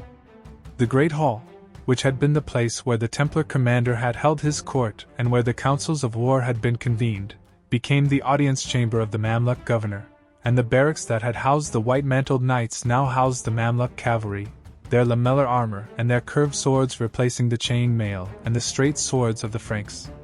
Saphet became a Mamluk fortress, but its bones remained the bones that the Templars had built, and its transformation was a testament to the quality of the original construction that the conquerors chose to preserve and to adapt rather than to destroy. The impact of the fall of Saphet on the Crusader states was immediate and catastrophic, for the castle had been the linchpin of the entire northern defensive system, and its loss left the remaining Frankish territories in the interior isolated and doomed, the frontier collapsing like a house of cards.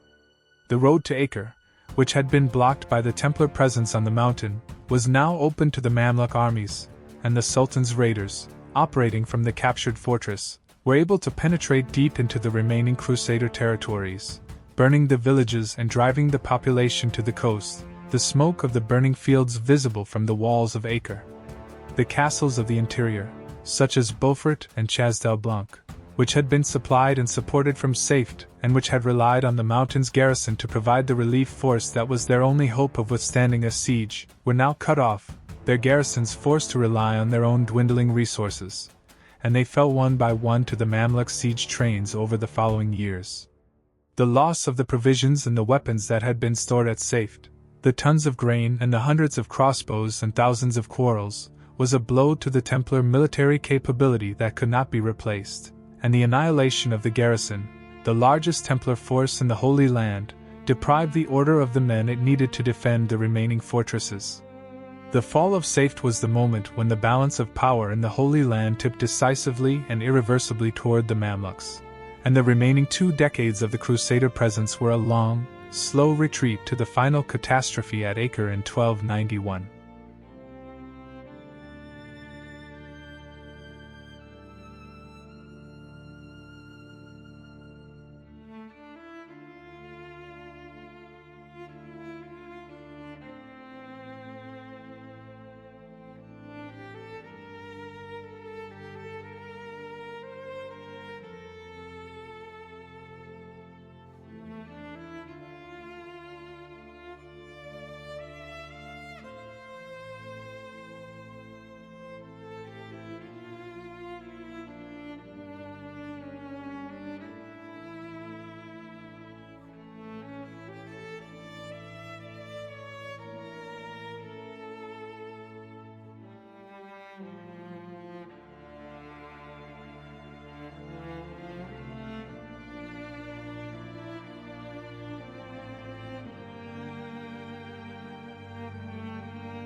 The memory of Saphet in the Templar consciousness did not fade with the fall of the castle. On the contrary, the loss of the mountain became a wound that festered in the heart of the order, a wound that was kept open by the prayers of the survivors and by the tales that were told in the preceptories of Europe, the story of the betrayal being repeated to every new recruit who took the white mantle. The brothers who had escaped the slaughter at Saphet, the few who had been away on patrol or who had been sent as messengers before the siege began, carried the story of the betrayal to the Grand Master in Acre, and their accounts were recorded in the chronicles of the order, the chronicles that were later destroyed when the order was suppressed but that were quoted by the later historians. The buzzant that had been captured and paraded through the streets of Cairo was a symbol of the defeat, a symbol that was mourned by the Templars as the loss of a sacred relic, and a new buzzant was consecrated in the chapel of the Acre Preceptory, its black and white stripes a pledge of vengeance that would never be fulfilled, for the tide of the Mamluk conquest could not be turned. The memory of Saphet was a part of the Templar identity in the final decades of the Order's existence, a reminder of the glory that had been lost and of the treachery that had been suffered, and it was a memory that was carried to the stake by the last Grand Master, Jacques de Molay, when he was burned in Paris in 1314, the memory of the mountain that had been the jewel of the Templar crown. The archaeological evidence of the Templar presence at Saphet, which has been gathered by the excavations that have been conducted on the mountain over the past century, provides a physical record of the castle's construction and its destruction, a record that confirms and sometimes complicates the accounts of the chroniclers. The foundations of the outer wall, with its massive talus and its round towers, have been uncovered by the excavators, and the size and the sophistication of the masonry are a testament to the skill of the Templar engineers, the stones being cut with a precision that still astonishes the modern observer. The great cisterns, which were carved into the bedrock beneath the inner ward, have been explored by the archaeologists, their vaulted chambers still echoing with the drip of water, and the total capacity of the cisterns has been measured at over 2 million liters, confirming the accounts of the chroniclers who wrote that the castle could hold out for a year without rain. The mass grave that was found in a collapsed underground chamber, containing the skeletons of dozens of men, women, and children, the casualties of the final Mamluk assault, is a grim reminder of the human cost of the siege, and the marks of the sword cuts and the crushing blows on the bones are a silent testimony to the violence of the castle's fall. The archaeology of Saphet is a field of study that is still producing new discoveries, and each new season of excavation adds a new piece to the puzzle of the Colossus of Galilee.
The legacy of Saphet in the military architecture of the Mamluk Sultanate is a testament to the quality of the Templar construction, for the conquerors recognized the genius of the design and incorporated its features into their own fortresses, a process of technology transfer that was a grudging compliment to the defeated enemy. The Mamluk citadel of Damascus, which was rebuilt by Baibars and his successors in the late 13th century, features the same round towers, the same concentric plan, and the same sophisticated water systems that had been pioneered by the Templars at Saphet, and the Mamluk engineers who worked on the citadel had studied the captured fortress and had learned its secrets. The citadel of Aleppo, which was also rebuilt in the late 13th century, shows the same influence, its walls protected by a talus that is a direct descendant of the Templar talus at Saphet, and its gate system incorporating the barbicans and the bent entrances that had been the bane of the Muslim attackers for decades. The architectural DNA of Saphet, like the architectural DNA of the other Templar castles, was absorbed by the enemy and was incorporated into the fortresses that guarded the Islamic world against the Mongols and the later Crusades, a legacy that outlasted the Templar Order itself. The cultural memory of Saphet in the modern town that bears its name is a complex tapestry of Jewish, Muslim, and Christian traditions, a tapestry that reflects the layered history of the mountain and the region, a history that is written in the stones of the castle and in the memories of the communities that have inhabited the area. The Jewish community of Saphet, which flourished in the 16th century as a center of Kabbalistic mysticism and which was home to the great rabbis Isaac Luria and Joseph Caro, built its synagogues on the slopes of the mountain, and the rabbis who walked the streets of Saphet may have known the ruins of the Crusader castle that still stood on the summit, the walls of the Templar fortress being a familiar part of the landscape.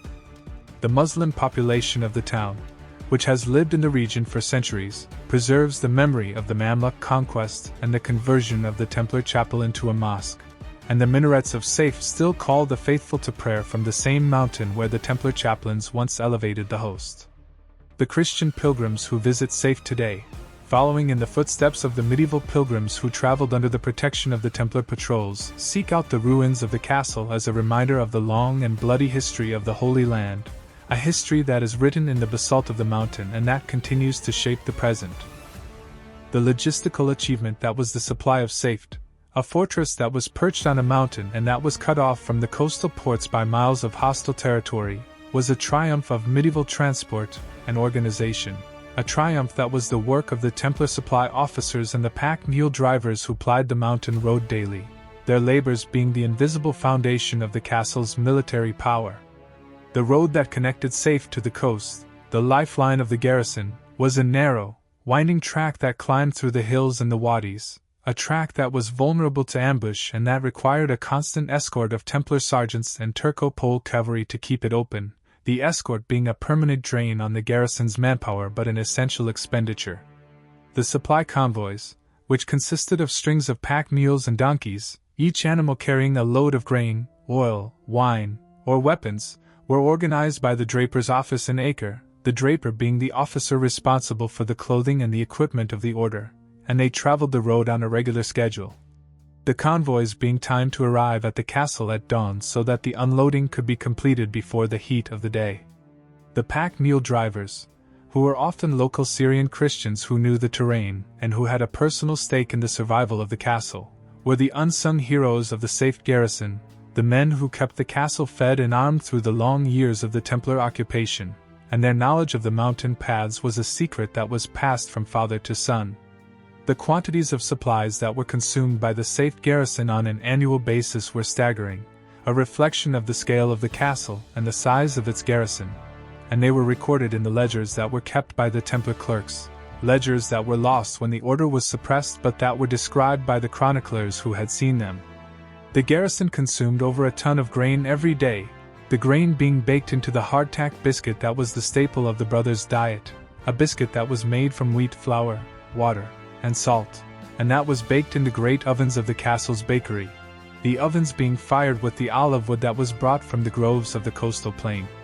The total annual consumption of grain exceeded 400 tons, a quantity that was the produce of thousands of acres of farmland on the Templar estates in the coastal plain, the estates that were the economic foundation of the order's military power and that were worked by Syrian peasants under the direction of Templar bailiffs.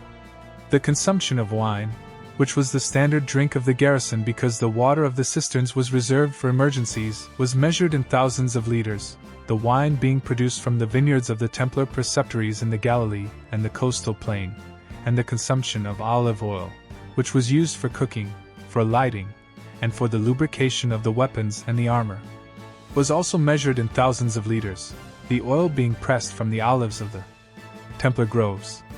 The supply of Saphet was a continuous, massive undertaking that required the mobilization of the resources of the entire Templar organization in the Holy Land, and its success was a testament to the order's logistical genius.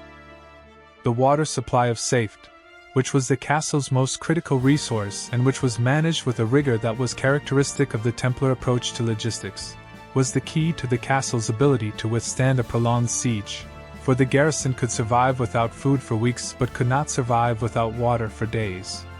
The water was rationed, with each brother receiving a measured allowance each day, an allowance that was calculated to sustain life and to maintain fighting effectiveness while conserving the precious reserves. And the penalties for exceeding the ration were severe, including the loss of the mantle and expulsion from the order, a penalty that was worse than death for a Templar. The cisterns were guarded at all times by a brother who was posted at the entrance with orders to allow no one to approach without the commander's permission, and the water was tested regularly for signs of contamination by the brother physician, who was trained in the detection of the poisons that the enemy might introduce into the water supply. The water system of Saphet was a model of the kind of careful resource management that was essential to the survival of an island. The supply of weapons and armor to the Saphet garrison was a continuous process of manufacture, repair, and replacement that was carried out in the castle's own workshops, which were staffed by the brother armorers and the brother smiths who were essential to the functioning of the garrison, the workshops being a factory of war that could produce the weapons that defended the Holy Land. The swords that were used by the knights were forged from the finest steel that could be obtained, the blades being imported from the workshops of Damascus and Toledo, or made in the Templar forges under the supervision of the master smiths, and the swords were balanced, sharpened, and polished to a standard that was the envy of the secular lords. The crossbows that were the primary weapon of the sergeants were constructed in the castle's workshops, their steel prods being forged and tempered on the mountain, and their quarrels being manufactured by the thousand, the shafts being cut from the cedar of Lebanon, and the tips being forged from iron. The armor that was worn by the garrison, the chain-mail hauberks and the plate-and-mail combinations, was also maintained in the castle's workshops, the rings being repaired and replaced by the armorers, and the leather straps and the buckles being renewed as they wore out. The workshops of Saphet were a factory of war, a place where the weapons that defended the Holy Land were made and maintained, and their output was essential to the castle's military capability, the garrison being able to replace the losses of a prolonged campaign without relying on the supply convoys from the coast. The stables of Saphet, which housed the horses that were the primary weapon of the Templar Knight, were a critical component of the castle's logistical system, for the maintenance of a large cavalry force required a constant supply of fodder, water, and veterinary care, and the loss of the horses would have been a disaster for the castle's military capability. The horses were fed a diet of barley and hay that was stored in the granaries alongside the grain for the garrison, and the total quantity of fodder that was stockpiled at Saphet was calculated to sustain the horses for the same period as the garrison, a calculation that was essential to the planning of the castle's defense, and that was made by the marshal's staff.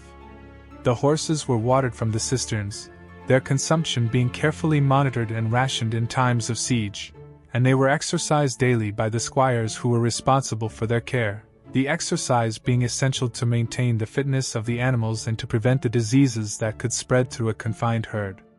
The veterinary care of the horses was provided by the brother farriers, who were skilled in the treatment of the lameness and the wounds that were the common afflictions of the warhorse, and the loss of a horse was a loss that was felt as keenly as the loss of a comrade.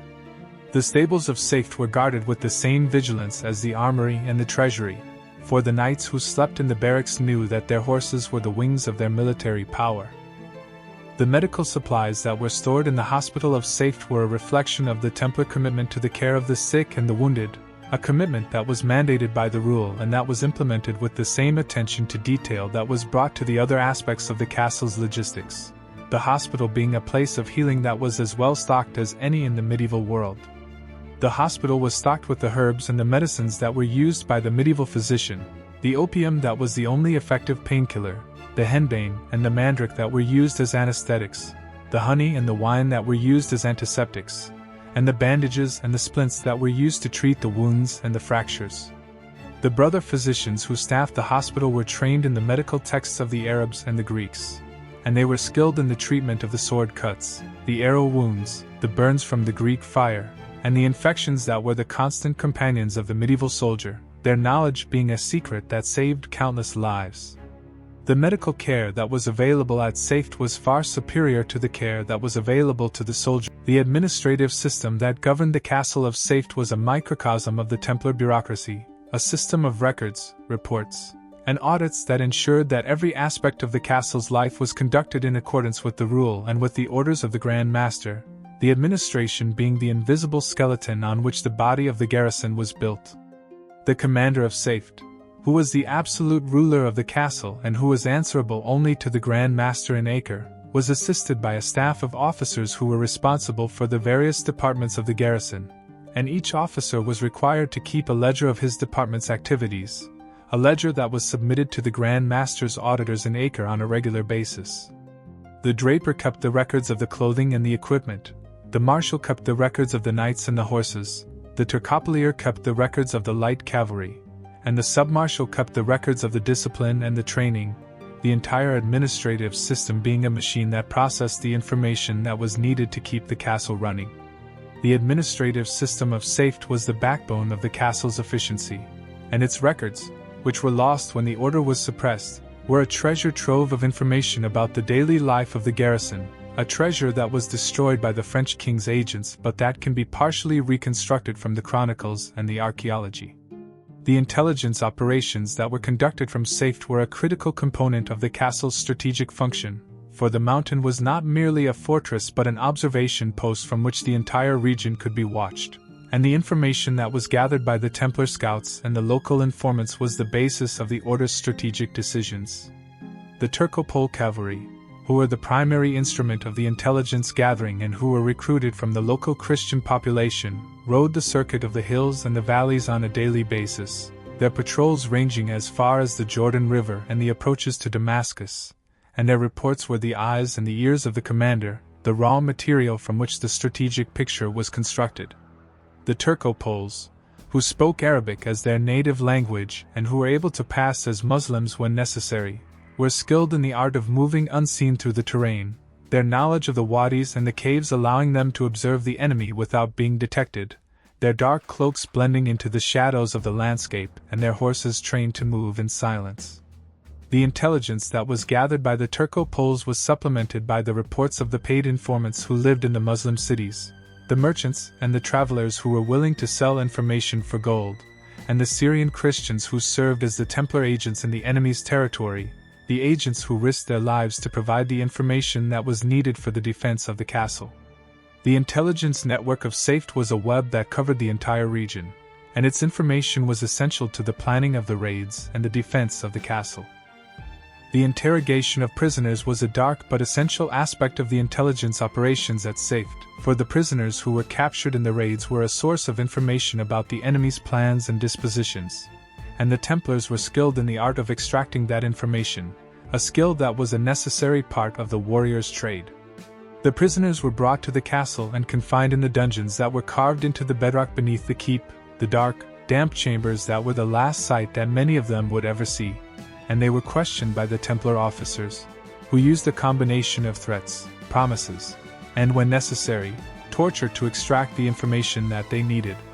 The chroniclers recorded that the Templars were ruthless interrogators, a reputation that was cultivated by the order as a part of its psychological warfare, and the fear of being captured. The strategic communication between Saphet and the other Templar fortresses was a system that allowed the order to coordinate its defense across the entire kingdom, a system that was based on the beacon fires, the polished bronze mirrors, and the mounted couriers that were the fastest means of communication in the medieval world.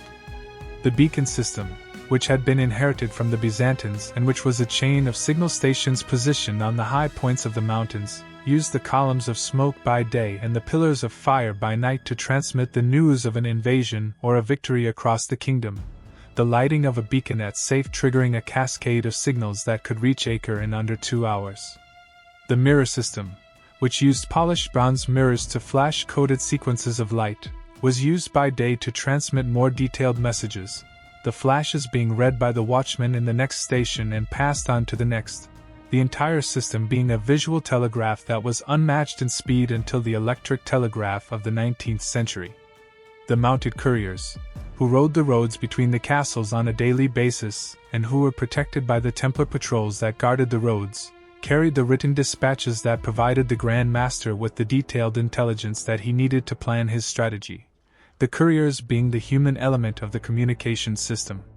The communication system of Saphet was the central nervous system of the Templar defensive network, and its effectiveness was a key factor in the Order's ability to respond to the enemy's movements with a speed that surprised the Muslim commanders. The role of Saphet as a base for the launching of raids into Muslim territory was the most visible and the most aggressive aspect of the castle's strategic function, for the raids were the instrument by which the Templars maintained the initiative and prevented the enemy from concentrating his forces for a decisive blow. The raids were planned by the commander and his staff, who analyzed the intelligence that was gathered by the Turco-Poles and the informants, and who selected the targets on the basis of their vulnerability and their strategic value, the planning being conducted in the Great Hall of the Keep with the maps and the reports spread on the commander's table. The raiding column,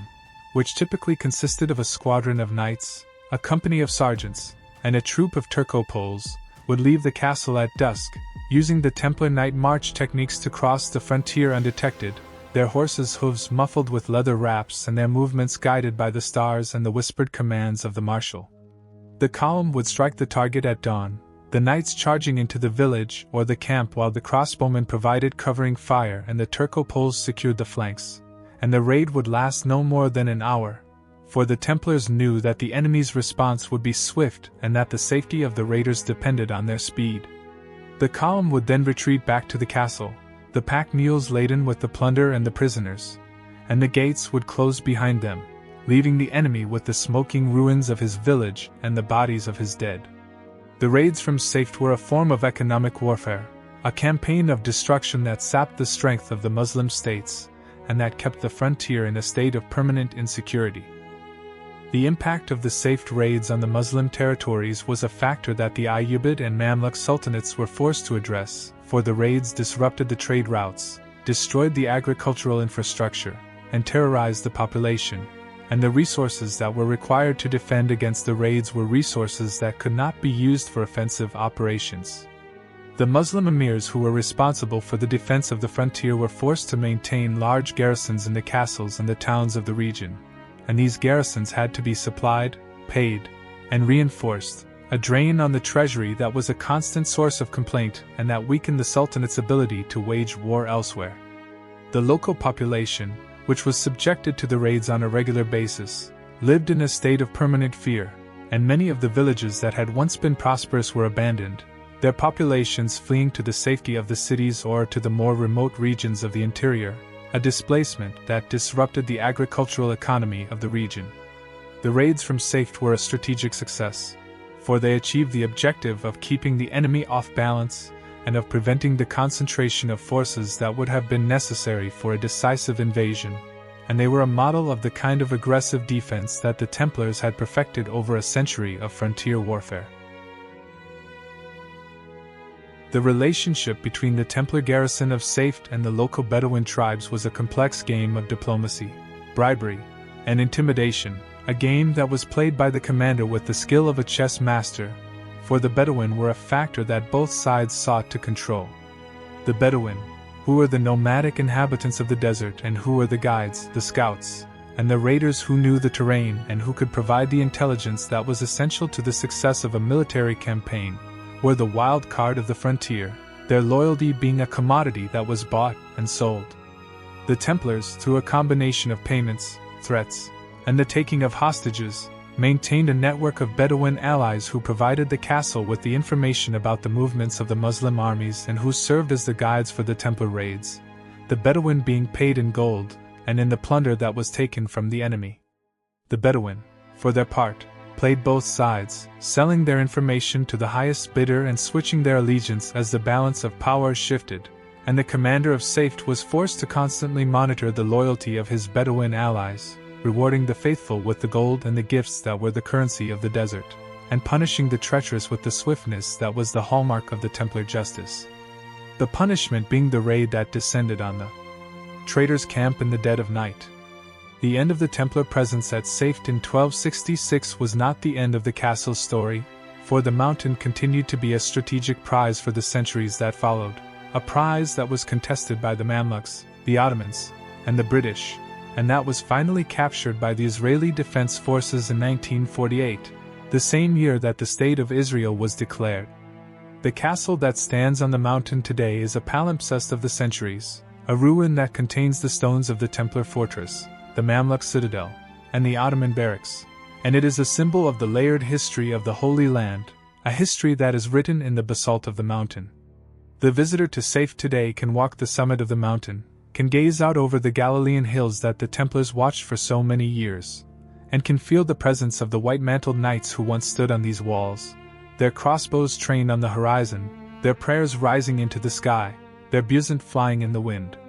The Colossus of Galilee is gone, but its memory remains, a memory that is preserved in the stones of the mountain and in the pages of the chroniclers, a memory that will endure for as long as there are those who remember the warrior monks of the temple.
The influence of the Saphet model on the later Templar castles and on the military architecture of the Crusader states was profound, for Saphet was the most advanced fortress that the Order ever built, and its design was studied and imitated by the Templar engineers who constructed the subsequent castles, the Saphet model becoming the standard for the Templar fortresses of the 13th century. The castle of Tzfat, which was built on the coast south of Haifa in the early 13th century, incorporated many of the features that had been pioneered at Saphet, including the massive talus, the round towers, the concentric plan, and the sophisticated water system. And the Templar engineers who worked on Tzfat had almost certainly studied the plans of Saphet and had applied its lessons to the new fortress, creating a coastal stronghold that was as formidable as the mountain. Citadel.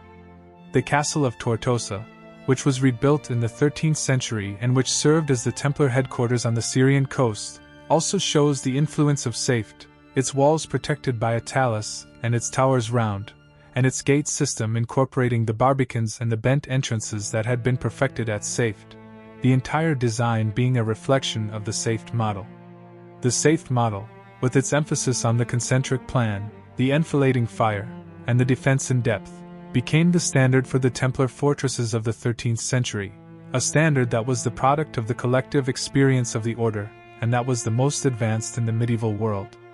The legacy of Saphet in the military architecture of the Mamluk Sultanate is a testament to the quality of the Templar construction, for the conquerors recognized the genius of the design and incorporated its features into their own fortresses. A process of technology transfer that was a grudging compliment to the defeated enemy, and that ensured that the Templar architectural DNA would survive the destruction of the Order. The Mamluk citadel of Damascus, which was rebuilt by Baibars and his successors in the late 13th century, features the same round towers, the same concentric plan, and the same sophisticated water systems that had been pioneered by the Templars at Saphet, and the Mamluk engineers who worked on the citadel had studied the captured fortress and had learned its secrets. The Templar design being adapted to the needs of the Mamluk garrison. The citadel of Aleppo, which was also rebuilt in the late 13th century, shows the same influence, its walls protected by a talus that is a direct descendant of the Templar talus at Saphet, and its gate system incorporating the barbicans and the bent entrances that had been the bane of the Muslim attackers for decades. The very features that had frustrated the Mamluk assaults now being used to defend against the Mongols. The architectural DNA of Saphet, like the architectural DNA of the other Templar castles, was absorbed by the enemy and was incorporated into the fortresses that guarded the Islamic world against the later Crusades, a legacy that outlasted the Templar Order itself and that influenced the fortifications of the Ottoman Empire. The cultural memory of Saphet in the Jewish tradition is a chapter of the castle's history that is often overlooked in the accounts that focus on the Crusader period. But it is a chapter that is essential to understanding the layered history of the mountain and the region, a history that extends far beyond the Templar occupation. The Jewish community of Saphet, which flourished in the 16th century as a center of Kabbalistic mysticism, a community that included the great rabbis Isaac Luria, the Ari, and Joseph Caro, the author of the Shulchan Aruch, built its synagogues on the slopes of the mountain, and the rabbis who walked the streets of Saphet may have known the ruins of the Crusader castle that still stood on the summit. The walls of the Templar fortress being a familiar part of the landscape and a reminder of the previous inhabitants of the mountain. The Jewish tradition associates Saphet with the mystic and the sublime, a place where the secrets of the Torah were revealed and where the Sabbath was received with the singing of psalms, and the presence of the Crusader ruins on the mountain was a reminder of the long and bloody history of the land that the Jews had returned to inhabit. The Jewish Saphet, like the Templar Saphet, is a testimony to the power of the mountain to attract the faithful, and the two traditions, the Christian and the Jewish, are layers of the same stone, the same basalt that was quarried by the Templar masons and that was walked by the Kabbalist rabbis.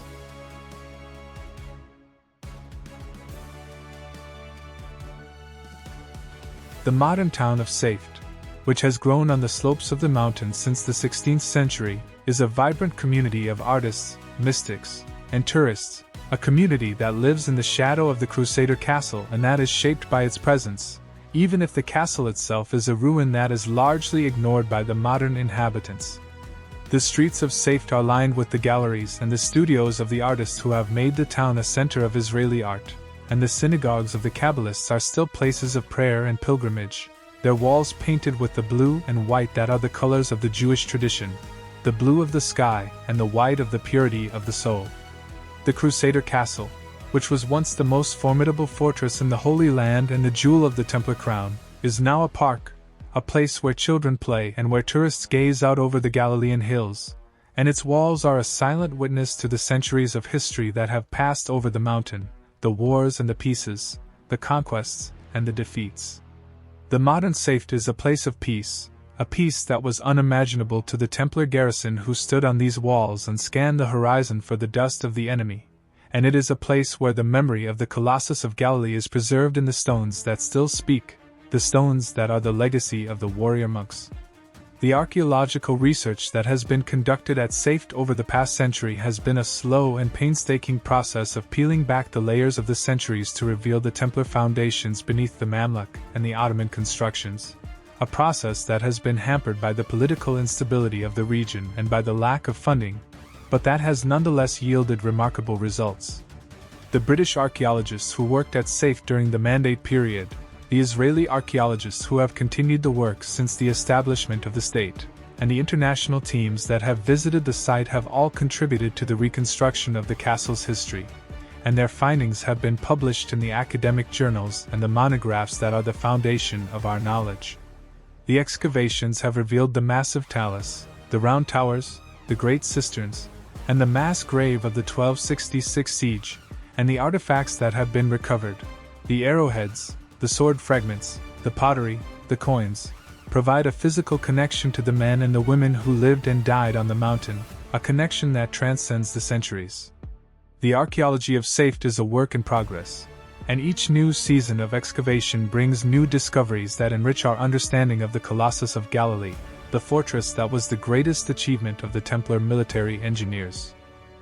The enduring fascination with Saphet in the popular imagination, from the novels and the films that have featured the castle to the video games that have allowed players to explore its digital reconstructions, is a testament to the power of the Saphet story, a story of ambition, of sacrifice, and of betrayal that continues to resonate across the centuries. The Templar castle, with its stark, functional beauty and its aura of mystery and hidden power, is an icon of the medieval world, a symbol of the fusion of monastic discipline and military might that was the Templar ideal. And Saphet was the supreme expression of that ideal, the fortress that embodied the Order's vision of the defense of the Holy Land. The tourists who visit the mountain today, who gaze out over the Galilean hills and who walk the ruined walls, are following in the footsteps of the pilgrims who, centuries ago, marveled at the fortress that the Templars had built, and they are keeping alive the memory of the Colossus that once dominated the landscape. The story of Saphet is a story that will be told for as long as there are people who are inspired by the courage and the ingenuity of the warrior monks, and it is a story that is written in the stones of the mountain and in the pages of the chroniclers, a story that will never die. We have ascended the slopes of the volcanic mountain that rises above the Galilean hills, and we have walked the ruined walls of Saphet, the Colossus that was the greatest fortress of the Knights Templar, the fortress that was the jewel of the Templar crown and the linchpin of the Crusader defense of the Holy Land. We have explored the strategic genius of its location, the choke point that controlled the roads from Damascus to the sea and that dominated the crossings of the Upper Jordan, a location that had been recognized as vital by every conqueror since the days of the pharaohs.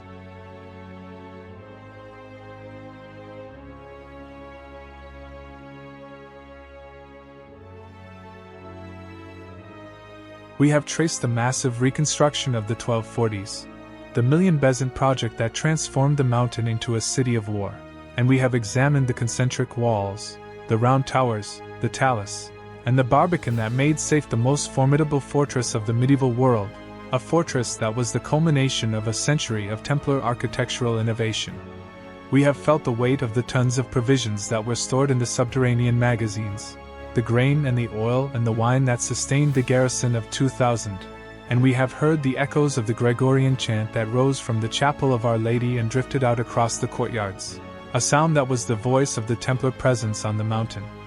We have witnessed the terror that Saphet exerted on the Muslim sultans, the raids that issued from its gates like the wrath of God, and we have mourned the betrayal of 1266 that brought the castle down and that extinguished the light of Galilee. a betrayal that stained the honor of the Sultan, and that was remembered for the remaining decades of the Crusader period.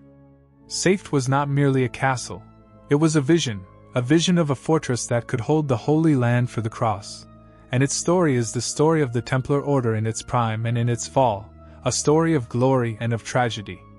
The legacy of Saphet is not confined to the ruins that still stand on the mountain, the massive basalt blocks that are slowly being reclaimed by the earth, for the castle's influence can be traced in the fortresses that were built by the Mamluks, the Crusader descendants, and the modern military engineers who have studied its design.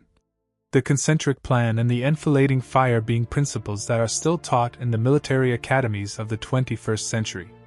The concentric plan, the enfilading fire, the talus, and the water systems that were perfected at Saphet became the standard for the fortresses of the late Middle Ages, and their principles were incorporated into the star-shaped bastions of the Gunpowder Age. The Tre Citoyen that was the response to the cannon, and that was the direct descendant of the Templar Round Tower.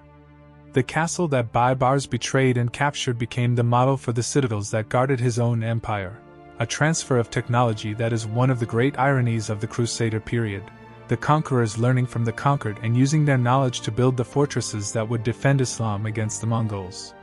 The stones of Saphet, quarried by the Templar masons and laid by the Templar brothers, still stand as a monument to the skill and the dedication of the warrior monks, and their survival is a testament to the quality of the work that was done on the mountain in those distant days, a quality that has endured for nearly 1,000 years. The human dimension of Saphet, the story of the men who lived and died on the mountain, is the heart of the castle's history, for the walls and the towers were nothing without the brothers who manned them, the knights and the sergeants whose names are mostly lost to history but whose courage and whose discipline were the true strength of the fortress. The daily round of prayer and training, the patrols through the hills, the raids into the enemy's territory, and the long watches on the walls were the fabric of their lives, and the rule that governed their every action was the foundation of their resilience, the iron framework that held the garrison together through the trials of the siege. The garrison of Saphet, which held the mountain for over 2 decades and which fought to the death in the summer of 1266, was a community of warrior monks whose devotion to the temple was absolute, and their sacrifice is remembered in the prayers of the faithful and in the pages of the chroniclers, a sacrifice that was not in vain, for the memory of their courage has inspired generations. The story of the Saphet garrison is the story of the human spirit in its highest and its most tragic expression, a story of faith, of duty, and of the ultimate sacrifice.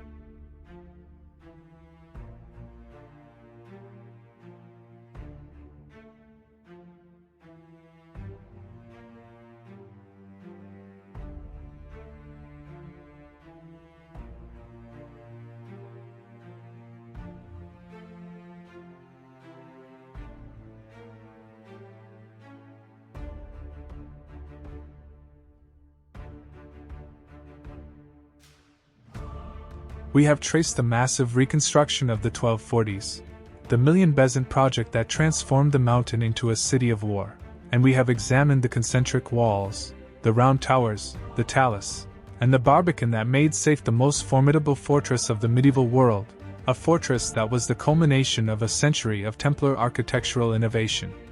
We have felt the weight of the tons of provisions that were stored in the subterranean magazines, the grain and the oil and the wine that sustained the garrison of 2000, and we have heard the echoes of the Gregorian chant that rose from the chapel of Our Lady and drifted out across the courtyards, a sound that was the voice of the Templar presence on the mountain.